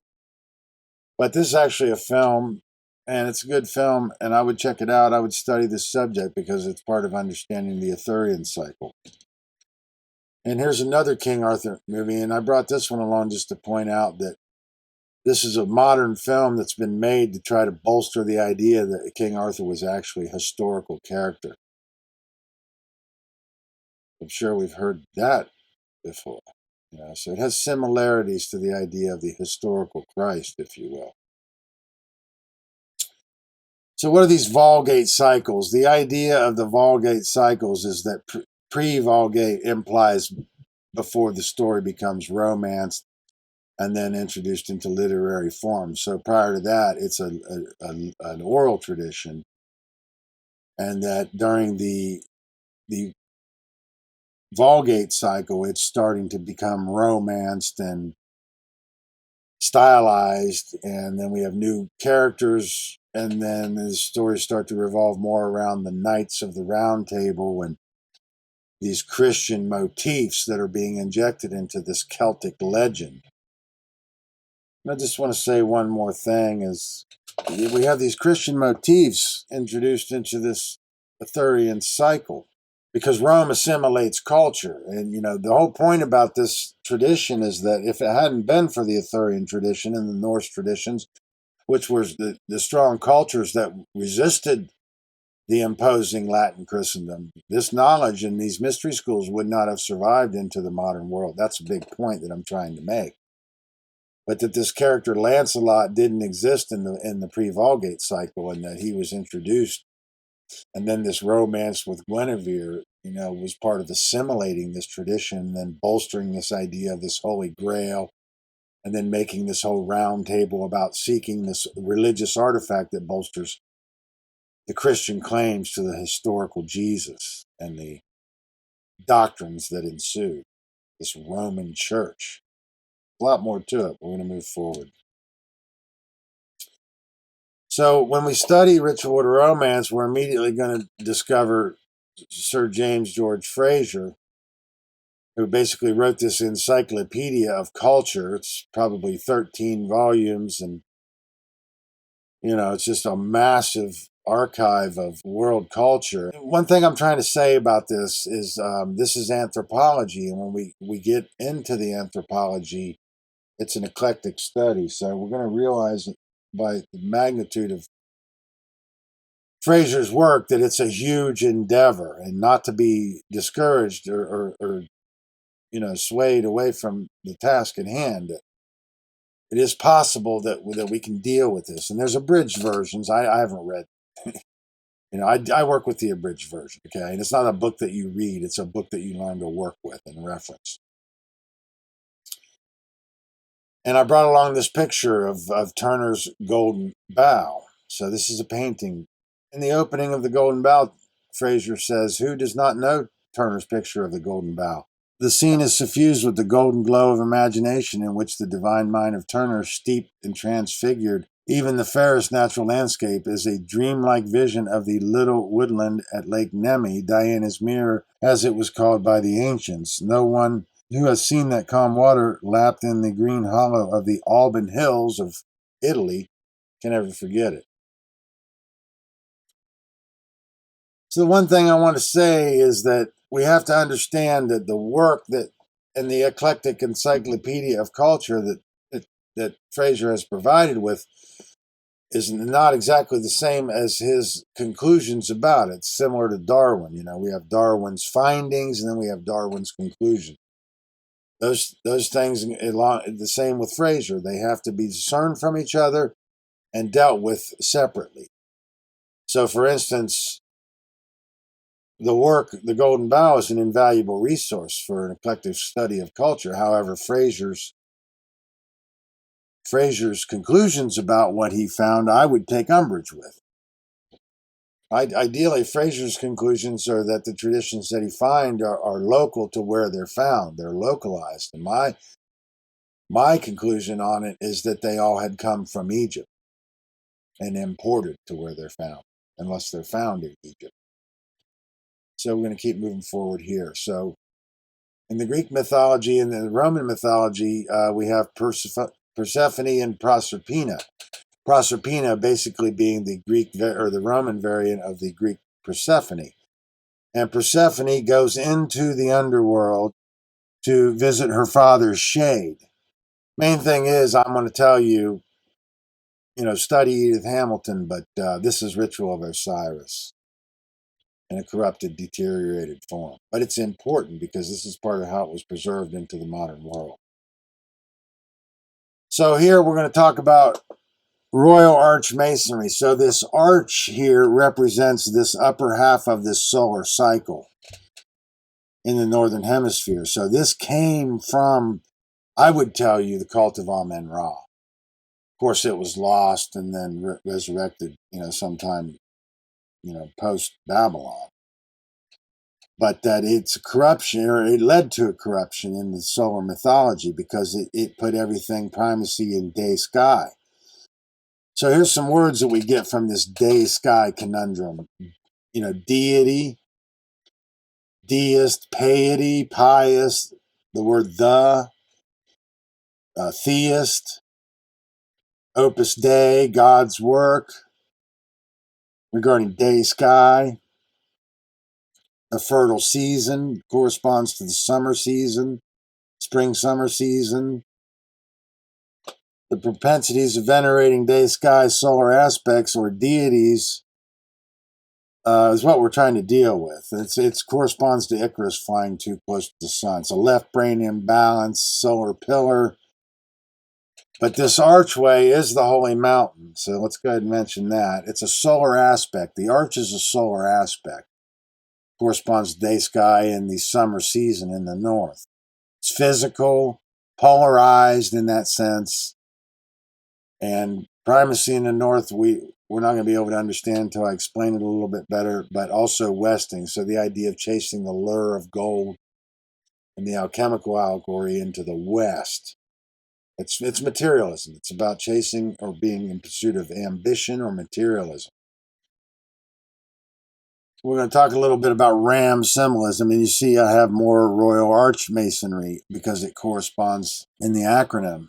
And the Royal Arch Masonry came out of the York Rite, which was different than the Scottish Rite, but these both seem to have merged in Western Europe and ideally in Britain or in England. So, but yeah, the ram is one of the most important symbols that we'll ever learn to understand, and it's not really an exhaustible symbol, but we need to understand its general principle, which corresponds to Aries, which is the 322, spring equinox in the north, But the ram was also venerated because it could go high up on the mountainsides and seemingly cling to the cliff sides. And that represents raised in consciousness, the mountain of consciousness, the holy mountain. But it also can represent the fallopian tubes, which is a feminine fertility cycle. It represents a masculine principle in the sense that it can charge. It's charging up the hill. I suppose the curving of the horns are part of the symbolism. And then I brought a couple subversive uses of it with the ram symbolism, the ram on the vehicle, and then McDonald's, the royal archways. When there we have an archway, that's also interesting. So we have a ram and an arch together in this subversive form. One other thing to mention here is that understand that the ancients, they venerated the dawn with equal reverence with the sun itself. So the reason for that is because it's about the split between the day and the night. It's where the physical realm meets the spiritual realm. And there's a lot more to that, but I'm going to keep moving forward. So as I said, this westing is this phenomenon of going into materialism. It corresponds. So the idea that the wild, wild west, the rugged individualism of the Western American culture in the early times, it corresponds to this chasing this allure of the sun into the west. It's no irony. And there's two films here, Westworld, where it basically ends up in a world of cyborg control and cyborgs. And it's a fascinating film. And then they've remade this, and it's even more disturbing now. But I'm telling you, this is no irony. This is, whether they understand or not, this corresponds to this pursuing man's ambition and chasing the allure of the sun, which constitutes materialism or utilitarianism, this Roman pragmatism. And then another film, Mulholland Drive, when he steps out of line as a director, he has a hard time coming to terms with the fact that he's owned. So he has to go see the cowboy. And this corresponds to this phenomenon of westing. Now, this is going to be a little bit more difficult of a slide here, but this primacy in the north is dealing with the earlier phase of the Egyptian mythos when they came out of the south into the north. So going into the north is the same in the stellar phase as going into the west in the solar phase. And in the first picture on the left, we have Horus, the god of the north, deposing Sut. S-U-T is south, the god of South Pole and the original primary deity. In the solar phase, it's Horus in the solar cult battles Set or Sut in the daily and yearly struggle for power. The solar cult deals with constellations west to east, east to west. So one of the big contentions that I'm going to make in this presentation is that this image on the right, which is partially anthropomorphized, obviously came from solar phase because nothing before the solar phase was anthropomorphized. It's a contingency that was formed in the stellar cult in the form of double acts. And that was the earliest of the secret societies because that was the first contingency to deal with taking the mythos from the southern hemisphere and then moving it into the north. So this was Horus of the double horizon. So this would be the first contingency, and therefore they would have sent out caravans. This would have constituted the earliest secret society. And I know that's advanced, but for the advanced student, we can deal with this. And we're going to have to deal with it. We're going to have to understand it. I'm not going to fully explain it now, but I'm saying it, that this was the first secret society because this was the first contingency. And that they would have sent caravans out. And that Horus of the double horizon, Horus Behutet, is the contingency for primacy in the north, therefore ideally the contingency for westing and ending up in a world of materialism and man's ambition dominated by man's law. instead of the spiritual laws of creation, the moral laws that exist here in nature, that govern the dynamics of human behavior. As morality declines, freedom declines. So the farther we stray from truth, the farther we fall from perfection as a species. The more we uphold man's law, the more we're overthrowing the Creator. That's the loss of the soul. That's the loss of freedom. That's the loss of all that is good and decent, and then ultimately the stagnation and then extinction of man. And that's the other thing I want to say about the judgment of Osiris is it represents not just the individual soul, it represents an extinction event, or the potential for this extinction event. So alchemy basically is, it's an extension of the mystery school, but it's dealing with the fact that everything being spiritualized, and then we're entering into a phase of more advanced technology. So now metallurgy is being spiritualized. And alchemy literally means from chem, because chem is the ancient name for Egypt, or out of darkness, the black land. And I associated alchemy largely with Neoplatonism, but alchemy literally means from chem, or out of the darkness, and it's an occult tradition taught through allegories. An allegory is a cryptic story, poem, or picture that can be interpreted or decoded in order to reveal a hidden meaning, typically a moral lesson. In the tradition of alchemy, it is asserted that all have modes of human consciousness. Base metals are imperfections of pure consciousness, gold, and that all metals are ordained by nature to become perfect, the gold of the sun, enlightened. The alchemist seeks to remove all of his or her thoughts, emotions, and actions that are their disorderly imperfections or base characteristics in order to bring them to their true state of natural order, harmony with natural law, and to transmute them into alchemical gold, representing the purification of body, mind, and spirit.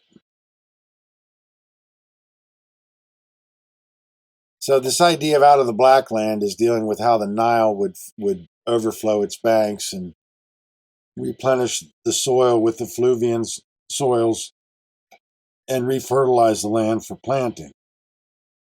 And that all of Egypt's wealth had been based on agriculture. So let's keep that in mind. And then I put the Hermetic principles on there basically because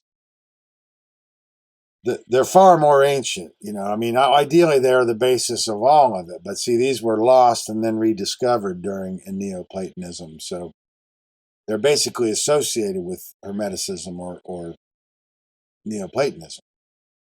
So keep in mind that Hermes is basically the Greek variant of the Egyptian Thoth, which is far, far older.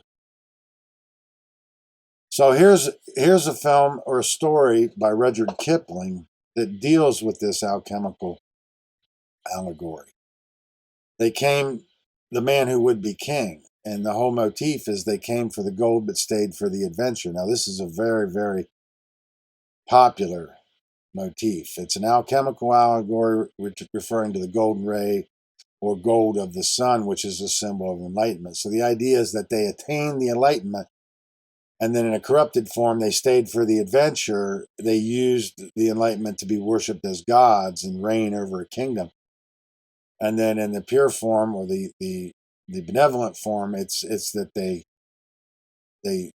came they attained the gold and then educated their people and raised everybody up so everybody could understand this. But here's a few examples where we find this ritual of Osiris in this alchemical phase. The Man Who Would Be King by Rudyard Kipling, Heart of Darkness by Joseph Conrad is a film, or the book by Conrad, and then the film Apocalypse Now, Aguirre, The Wrath of God, Fitzcarraldo, the story of Enlil and Enki, the Sumerian account, and Alexander the Great, which is a historical account. So this is I'm telling you, this is the persistent vitality of how this Osirian legend survived into the modern world. And it's all based on this idea of this hero myth. Now, this was a slide I found online to try to help explain this, but this isn't detailed exactly like I would detail it, but I'm going to use this to try to make better diagrams. But it basically gives us the idea of how this solar cycle is mythologically represented in this hero myth. Or this hero myth is mythologically represented in the astrotheological journey of the sun through the zodiac. So here I've contrasted it with the zodiac so we can get a better look at this. And the hero myth and the astrotheology. So don't ever confuse astrotheology with astrology, because astrology is divining and it's a complete corrupted form of fortune telling, as though someone can know the future. You can know natural law and the trajectory, but you can never know what tomorrow brings or what the future holds. So astrology is I would call a Christian convention or a solar cult convention to marginalize astrotheology and further conceal the esoteric meaning of this hero myth in the solar phase. And the sun dies on the cross during the winter solstice in the lowest point in the northern hemisphere, and then it comes back into the north after Easter and makes its way back to the high point of power at the summer solstice. So it's all about the claim to the Most High. But here we have Jesus depicted on the cross at the winter solstice, representing the dying on the cross. The Son of God dying on the cross at the winter solstice in the northern hemisphere.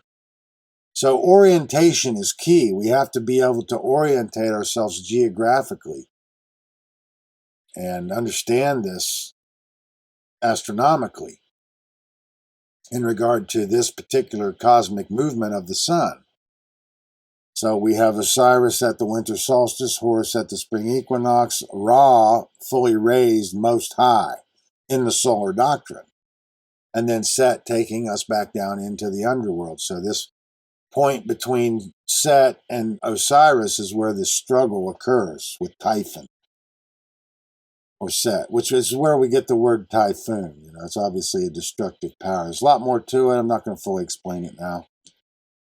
And there's a lot of these slides, so I'm just going to try to move through them as quickly as I can.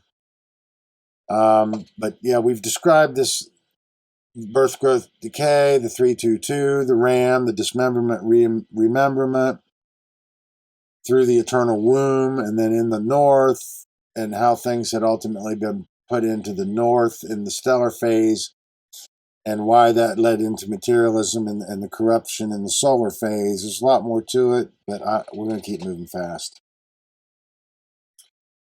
And this is just another, this one has the birth, growth, decay on it, so we can understand that represents the mortal life, that upper part of this cycle. So the under part, that represents the journey of the soul or the mains through the netherworld or the underworld.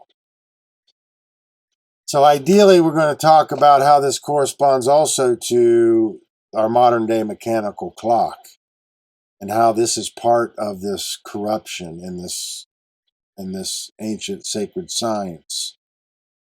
So in military time, we have the 12, which is typifying the solar doctrine and the greater mysteries at the point of Osiris, which I would tell you would be correct. However, this is a difficult slide to explain, but here we have the military civilian time and how it corresponds to our modern mechanical clock as we know it. I'm just going to have to move through this. I'm not going to be able to fully break this down, but we'll take a look at a few more slides, try to get an idea of what I'm getting at here. But we just have the opportunity to look at what military time looks like on a clock with the 0, which represents a 24 at the top, and the 12, which represents the greater mysteries and the divisions of the zodiac, etc., all things 12 at the bottom. This is a solar phenomenon. So the lesser mysteries were in the 7, and then the greater mysteries were in the 10, ultimately became the 12. So these are just advanced statements that I'm going to include here. We're going to have to do our own diligence to fully flesh this out, but now they've been introduced, we know what our work is to do. So it's all about the claim to the Most High and understanding that which is truly the Most High is the laws of creation and then the creator that created those laws in creation. But it's all about the claim to the Most High. And I wanted to show here how the sun rising corresponded to the east and the sun setting corresponded to the west. And that this is how I would want my clock on the wall to look, because this would be like looking at the clock from a northern perspective, north to south. So we're looking south, then we have the sun rising in the east. So getting oriented is key. And then I wanted to show you that the day sky mythology happens from 6 a.m. to 12 noon, and then the eschatology would be 6 p.m. to 12 midnight. That's where the struggle between Set and Osiris would take place, or Set and Horus, or Typhon and Osiris, however we want to break it down. But this is how the mingling of the mythology and the perfected eschatology actually had happened. So it has to do with this. I'm not going to fully explain it, but I'm just giving you enough so we can get it on the table. We need many hands make light work. At least we've got it on the table now. We can work with this material, because we're not getting out of this slavery until we deal with this. This is what it's all about. So here we can see what it would look like in the military time. Just keep moving forward. So, this error in time is about when Gregory the 13th introduced and forced all indigenous cultures onto the mechanical clock in the 16th century, 1585. And how that basically constituted a complete shift in world population, to where we had more than 50% of the world shifting into materialism. And how this Protestant Reformation and this Council of Trent had been part of that. And let me just say here, the word Pope means Papa. So this primacy in the north, or this letter P, typifies single axe, which typifies primacy in the north, because as I had said, double axe was the original contingency, Horus of the double horizon. So single axe, which represents a letter T, and then single axe represents a letter P, corresponds to a fully masculine principle, primacy in the north. So Pope is Papa. So a papal bull represents the charging bull. So it's a fatherly charge. Let's keep that in mind. But yeah, in 1585, Gregory the 13th signed a papal bull, a fatherly charge, and forced all indigenous peoples onto the mechanical clock in the Gregorian calendar. And there's a lot more to it, and I'll give you a little bit more of it, but just trying to keep moving forward here. But yeah, see here, I'm trying to show that how when we went, we came from the cult of Amen-Ra into the cult of Osiris. That means we made Osiris most high. So now we have this rivalry between the original solar deity Amen-Ra as most high, and then Osiris, battling for supremacy. You have to understand, these are anthropomorphized, personified, humanized elemental powers. These exist in nature in anthropomorphized form. They're romanced and then historicized and literalized and then mistaken for divine revelation. So this is part of the issue that we're dealing with in the world today. So in its pure form, this Osirian cycle on the left here represents providence and the protective care of God or nature as a spiritual power. So this is overthrown when we establish man's law. This corresponds to the left brain imbalance, the westing, the primacy in the north, physical ambition, which gives us Roman pragmatism. So without the divine providence, man sets up as the lawmaker, and we enter into a corporate world, which we can call the land of the dead. So we literally can call that upset. That's where the term comes from. That's zombie land. The dead are up walking around, completely unconscious people. They're dead in their thoughts and their emotions and their actions. So we have a world of proxy, which the Egyptians understood could never be afforded by man if he was going to ensure his own survival. So it's no irony that this is the case. This is why we call it Zombieland. At the soul level, we understand this. But that this is part of the phenomenon, this mingling in the mythology, which represented the purpose of the hero to raise corrupted, but the raising was the journey into the darkness. But the corruption is when we anthropomorphized it and put man on a pedestal as the lawmaker. This is how it happened. So this is going to have to be restored into pure forms of this doctrine to deal with the epistemological cultural differences. You have to deal with cultural epistemology, and this is the only way to show that they all have common origin and that their languages have common origin, and the only differences in it are that they spread out in different geographic localities and then stagnated, because the evolution only continued to occur in Egypt. But post-Osiris, that represents a downgrade. So everything after Osiris represented a downgrade. So Christianity is the pinnacle of the solar doctrine. So ultimately, it's the pinnacle of the entire evolution of the Egyptian mythos. But it's a deterioration of it because it's anthropomorphized, historicized, and then the sacred texts are literalized instead of understanding in their allegorical, esoteric teaching. Keep moving fast here. I'll just point out here that, the names in the calendar: January, February, March, April, May, June, July, August, September, October, November, and December. That there's an older calendar that represents a deca system here, because Sept is 7, and Oct is 8, Nov is 9, and Deca is 10, corresponding to December. So, for instance, 9/11 we could say is actually 7/11 in the older calendar, which I found very interesting. And obviously, July corresponds to Julius Caesar, and then August corresponding to Augustus. So obviously this is a Roman convention, but this is not necessarily the Julian calendar that we're talking about, but it's certainly not the Gregorian calendar that we know today. Let's just keep moving forward. So it's all corruption of fertility rites, and that's about how magic became fetishism. How the desire to guide, to pass our goodwill, to assist the journey of our ancestors' soul going through the underworld, and then creating artifacts and tokens to leave with them, like the Ankh, and then worshiping the Ankh itself. That became fetishism.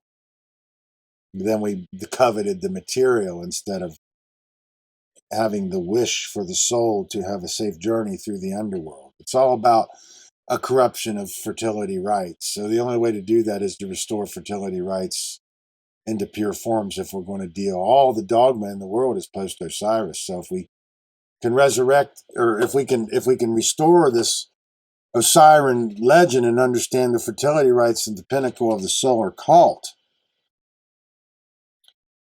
we can deal with most of the dogma in the world, but the rest of it is lunar and stellar, and that's more obscured. And really, to understand fully the Osirian legend, we do need to understand what came before. So ideally, we're going to have to deal with all of it, but I would tell you that everything's post-Osiris, which means if we dealt with the Osirian cycle, we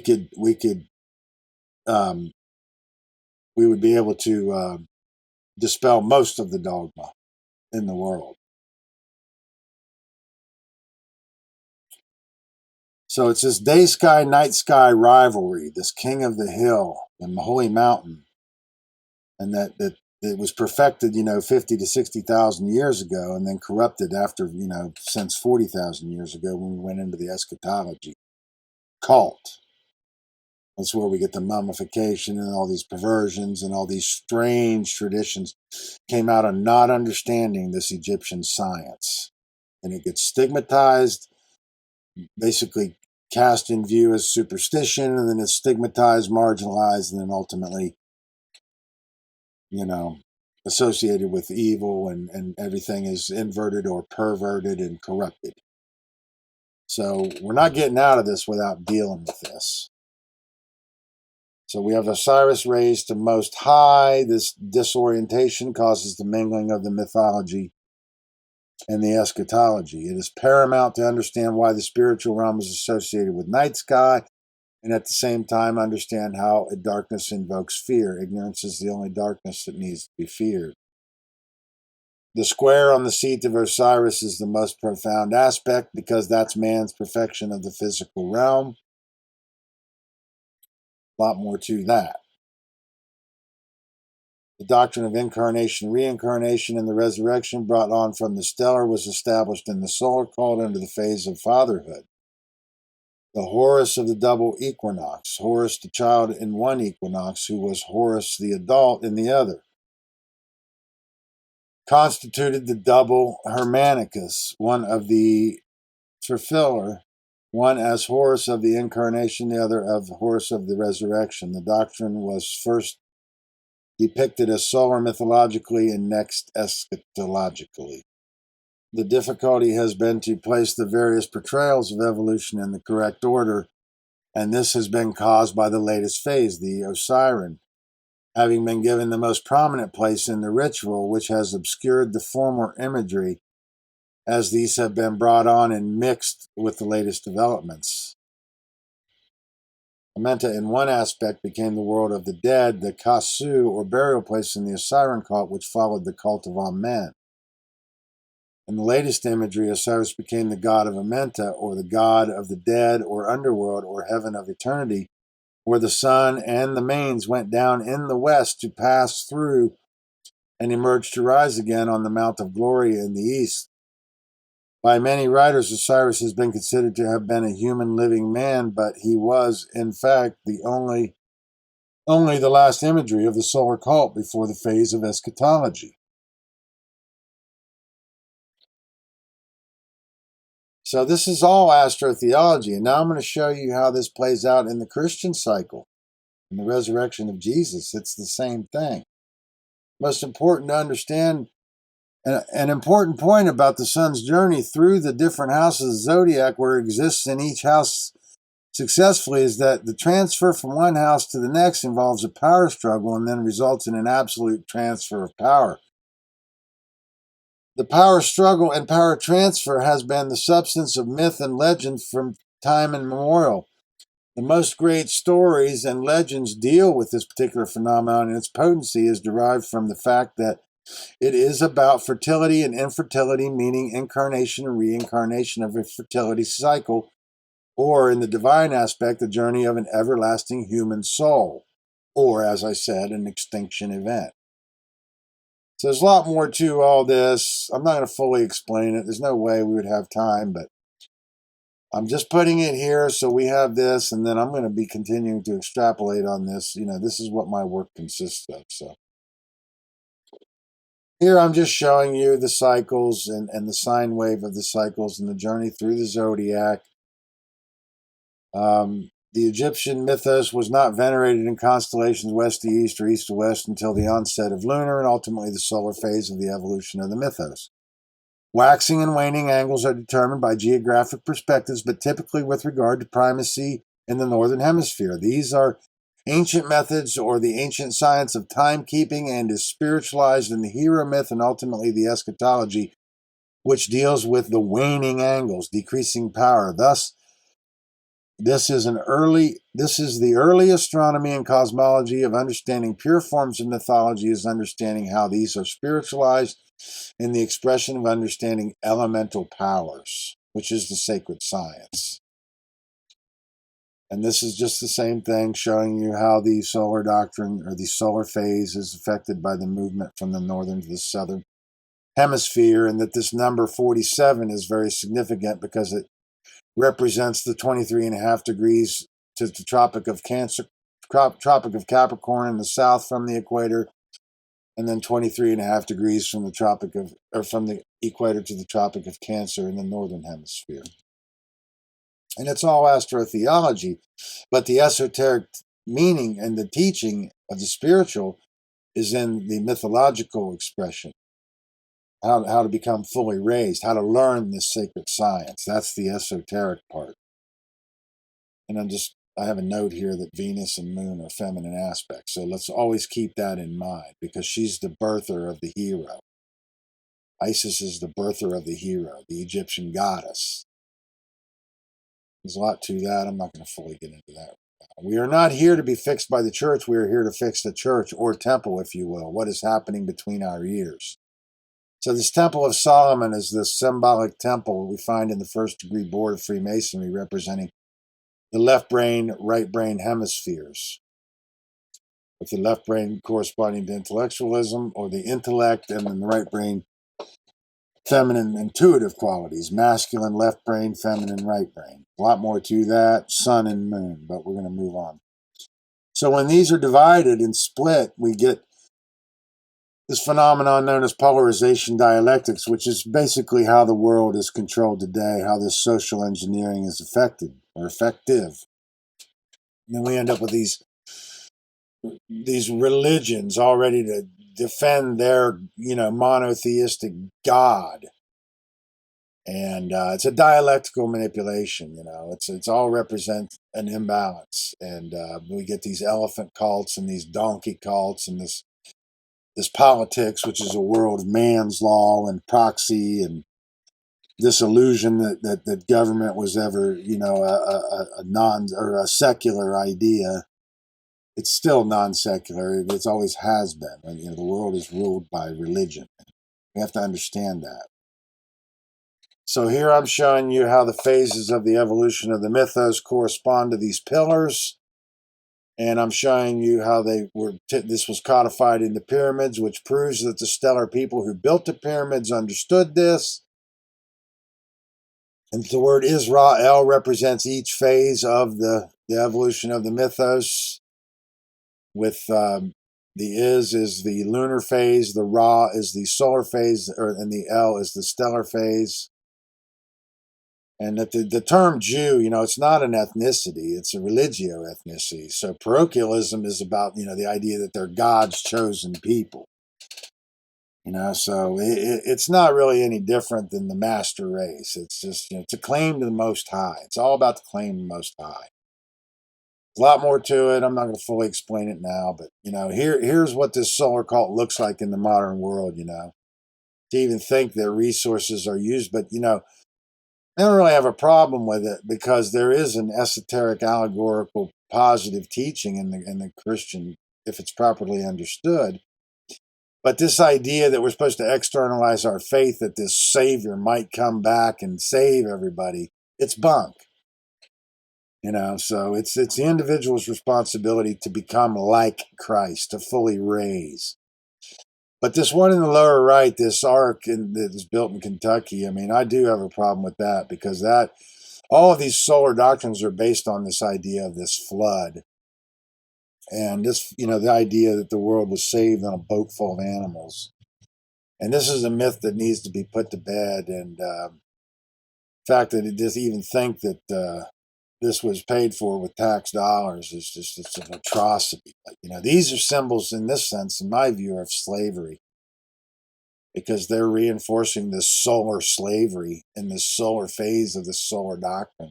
Abraham doctrines are reinforced by the idea of this flood, and this flood, antediluvian, it implies the pre-flood, which means there was this flood. What we have is a great year cycle, and that this glacial epoch happens at the end of this cosmic cycle, this great year cycle. So in this cosmic cycle, we have a cosmic summer and we have a cosmic winter, and the last ice age is the last cosmic winter in this great year, 26,000 year cycle. So the deluge is the recommencement and the commencement of the cycle, recommencement of the cycle. Advanced in the sense of understanding that true spirituality means being out of the axioms of man's authority and seeing order following as any kind of a virtue, as well as being out of the axioms of money and religion, which is what the belief in money and government are, because religions constitute an arrestment in development and hold us back in consciousness and growth as a species. Albert Churchward. Mythology or mythological forms of religion are not represented quite as thoughts only, but are types used to express certain original powers that are inherent, physical as well as spiritual. The followers of the Romantic school who hold mythology to have been magic out of some general undefined feeling or popular conviction can only be taken as trying to read before learning the alphabet. Their deductions can only be assumed as fabulous romances because they have never learned to sign language or touched the bottom of the subject matter. There is assuredly nothing more unscientific or unhistorical than to deny the law of development and the religious idea as a whole. There's a natural order to the development of these ideas, this recondite knowledge that we're talking about. So I'm telling you that this is the lost symbol. The solar people used this in two forms. First, as the hammer or axe, the proof being that the Ptah at Memphis was called the great chief of the hammer or the great chief of the axe, and was symbolically represented as such in one form. In the earlier cult, Horus was the great chief of the hammer, cleaver of the way, as Horus of the double horizon. So the letter P corresponds to single axe, which means primacy in the north. The letter T corresponds to double axe, which is, like I told you, the first contingency for secret society. The first secret society is a contingency for going primacy in the north. And pata, or ta, represents both of these forms, and ah, which is the vowel sound, which is spiritualized. And this letter P, as an example, in president, P is chief, and then resident, so we have chief resident. And the 7 is an analog of single axe. So we have to keep that in mind. There's a lot to this. But that if this is not understood, we have to understand this, and this is the Nicaea, So when we're talking about Nicaea, this is its purest form. And the whole point about this is, these forms and these symbols are the origins of all modern religious symbolism. That's why this is so important, because this is the pure forms of the symbolism. And here's gavel today, and it represents power. So I don't know if anybody's seen the movie Agora, but it's a fascinating film, and it's based on the true story of Hypatia. Basically represents, the early, first and second century, the early Christianity, which, as I said, was the waning of the Serapis god, and then the rise of the Roman Empire, which ultimately became the rise of the Holy Roman Empire following Nicaea. Hypatia is endeavoring to teach the Gnostic version of the Christianity, but that this movie had been buried. And another reason I wanted to show you, because I found that pure form of the gavel in this film, which I thought was very interesting.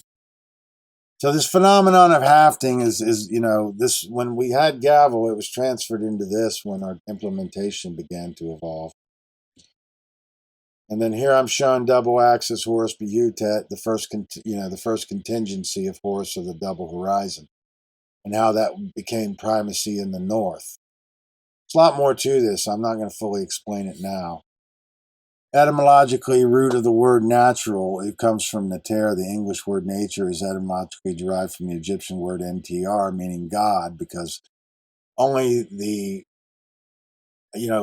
whole point is the vowels were omitted, so only the consonants are used here, meaning God symbolized our physical interpretation of the spiritual deity, meaning God symbolized hieroglyphically as a symbolized stylized axe or flagpole representing power or force in nature. So let's just keep moving forward because we're almost through this. And then here's single axe today. Here's what it looks like in modern corrupted forms. And here I'm showing some of the Akkadian and Sumerian gods, showing this upper half of this gavel and how that corresponds to single axe, and that the double axe had been a contingency. So here in the Americas, we have these TPs, which are spires, and TP typifies double axe followed by single axe, and venerates the spire ritual, which is typified by the Great Pyramids of Giza. Native American peoples are clearly stellar cult people, pyramid builders originally. Well, they were mound builders when they came here because they came here before they were building the pyramid. So I say they migrated here about 250,000 years ago during the stellar cult, and that's about 100,000 years before they developed their technology enough to build the pyramids. But it's a spire ritual, the spiritual. Great Pyramid of Giza, the grandest and greatest religious temple ever built. Much has been written on the Great Pyramid by various authors and scientific men as the most perfect temple that ever has been built or ever will be built. It was built to teach the 7 astrostellar cult mysteries in symbolism and applied eschatology. Also to record and register time and measurement. The name Great Pyramid was the Kahuti, who denotes the 7 lights or 7 glorious ones. It also signifies the Heru-Karuti, or the light, a symbolic representation of stone of Horus of the light of the world in all his doctrines. Whatsoever the 7 Kahuti were as individual stars, they were also later in the solar cult configured as a group in Ursa Minor called the followers of the coffin of Osiris, which was imaged in the Great Bear, which is Ursa Minor, not the Big Dipper. I'm not going to get into that. So the spire ritual is a ritual. A ritual is a sequence of activities involving gestures, words, and objects performed in a sequestered place and according to a sequence. A spire is a conical or pyramidal structure on the top of a building, often a skyscraper or church tower, similar to a steeped, tented roof. Etymologically, the word is derived from the Old English meaning sprout, shoot, or stalk of grass, from Latin spiraculum or spirare, breath, to breathe. So it has to do, the breath was the life force. So when we see, like when somebody would die and we'd see the steam rising off the cooling corpse, that was associated with the breath or the life force leaving the body. This idea of rising up to heaven comes from that. Rituals may be prescribed by the traditions of a community, including religious communities. Even common actions like handshaking may be said to be rituals. So here I've got information on circled dot, how that's the source of our symbolism for all-seeing eye. I'm not going to fully read this, but it's there for us when we want to access it. We're going to have to learn about this spiral ritual and this eye on the mount and this all-seeing eye symbolism. So that's part of the purpose of today's presentation, is to show these origins of all our most powerful symbolism that's corrupted and not understood in the modern world. And I'm showing you here, this is what we ultimately have to understand, that psychology is the top of the hierarchy of science. And until we understand this, it's hubris. Until we're ready to face this fact, it's hubris. It's man's ambition to put another Lexus in the driveway and get the tenure for his career, to further his career. It has nothing to do with truth discovery. Psychology is the hierarchy of science. Psychology is the top of the pyramid of the hierarchy of sciences. Of course, these lower floors are advanced today. Now we have fractal mathematics, quantum physics, and electrochemistry. But the top 2 floors are behind the curve, and they haven't caught up yet. But see, in the ancient world, this was fully understood. And this is what the pyramids were built to tell us, partly. Psychological or spiritual aspect of things are the realm of consciousness, understanding that the science of causality, puts us closer to source. So that's what this whole stigma is about, is we don't understand the science of causality. And that's what the Egyptian advanced knowledge is understanding this high psychology. Consciousness is the ability of being to recognize patterns and meaning with respect to events taking place both within oneself and within the realm in which the self exists and operates. Nikola Tesla says that science is but a perversion of itself unless it has as its ultimate goal the betterment of humanity. Manly P. Hall says, today tyranny looms large. The rights of man have been undermined in numerous areas. Most of all, materialism is rampant among groups on the ground. that it is only but the extinction of ideas that slavery can be perpetuated. Materialism leads inevitably towards the acceptance of slavery. It removes from the individual his vision of greater spiritual value, and in this way takes away from him his basic impulses to defend and protect such value at all costs. These are some vital sources for understanding our material today. Gerald Massey's The Book of the Dead, Manly P. Hall's The Lost Keys of Freemasonry, which includes two very important other books, and Albert Churchward's Signs and Symbols. Albert Churchward says a great error is often committed on account of the disguise and false colors in which many things appear when presented to us in an imperfect state. I have seen thousands of things which are not in reality what they appear to be, and that both in the moral and natural world, knavery puts on the face of justice, hypocrisy and superstition wear the visage of piety, and deceit and evil are often clothed in the shapes and appearances of truth and goodness. I fear nothing for this book from these critics, because it is written from decipherments of existing monuments, which are hidden mysteries to the masses, owing to their having not yet learned to read the sign language written on the walls. Notwithstanding, the real gleaners of truth will know that I am correct in these translations. Massey states, they must find it difficult, those who have taken authority as truth rather than truth as the authority.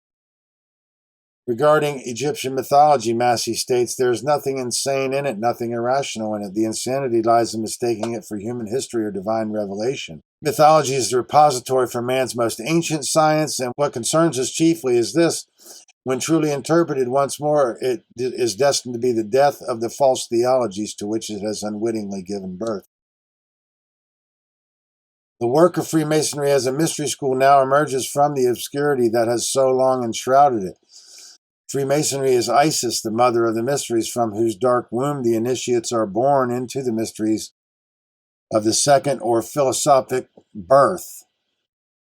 Thus, Freemasons, by virtue of their participation in the rites, are figuratively at least the sons of the widow, seeking to restore her lord.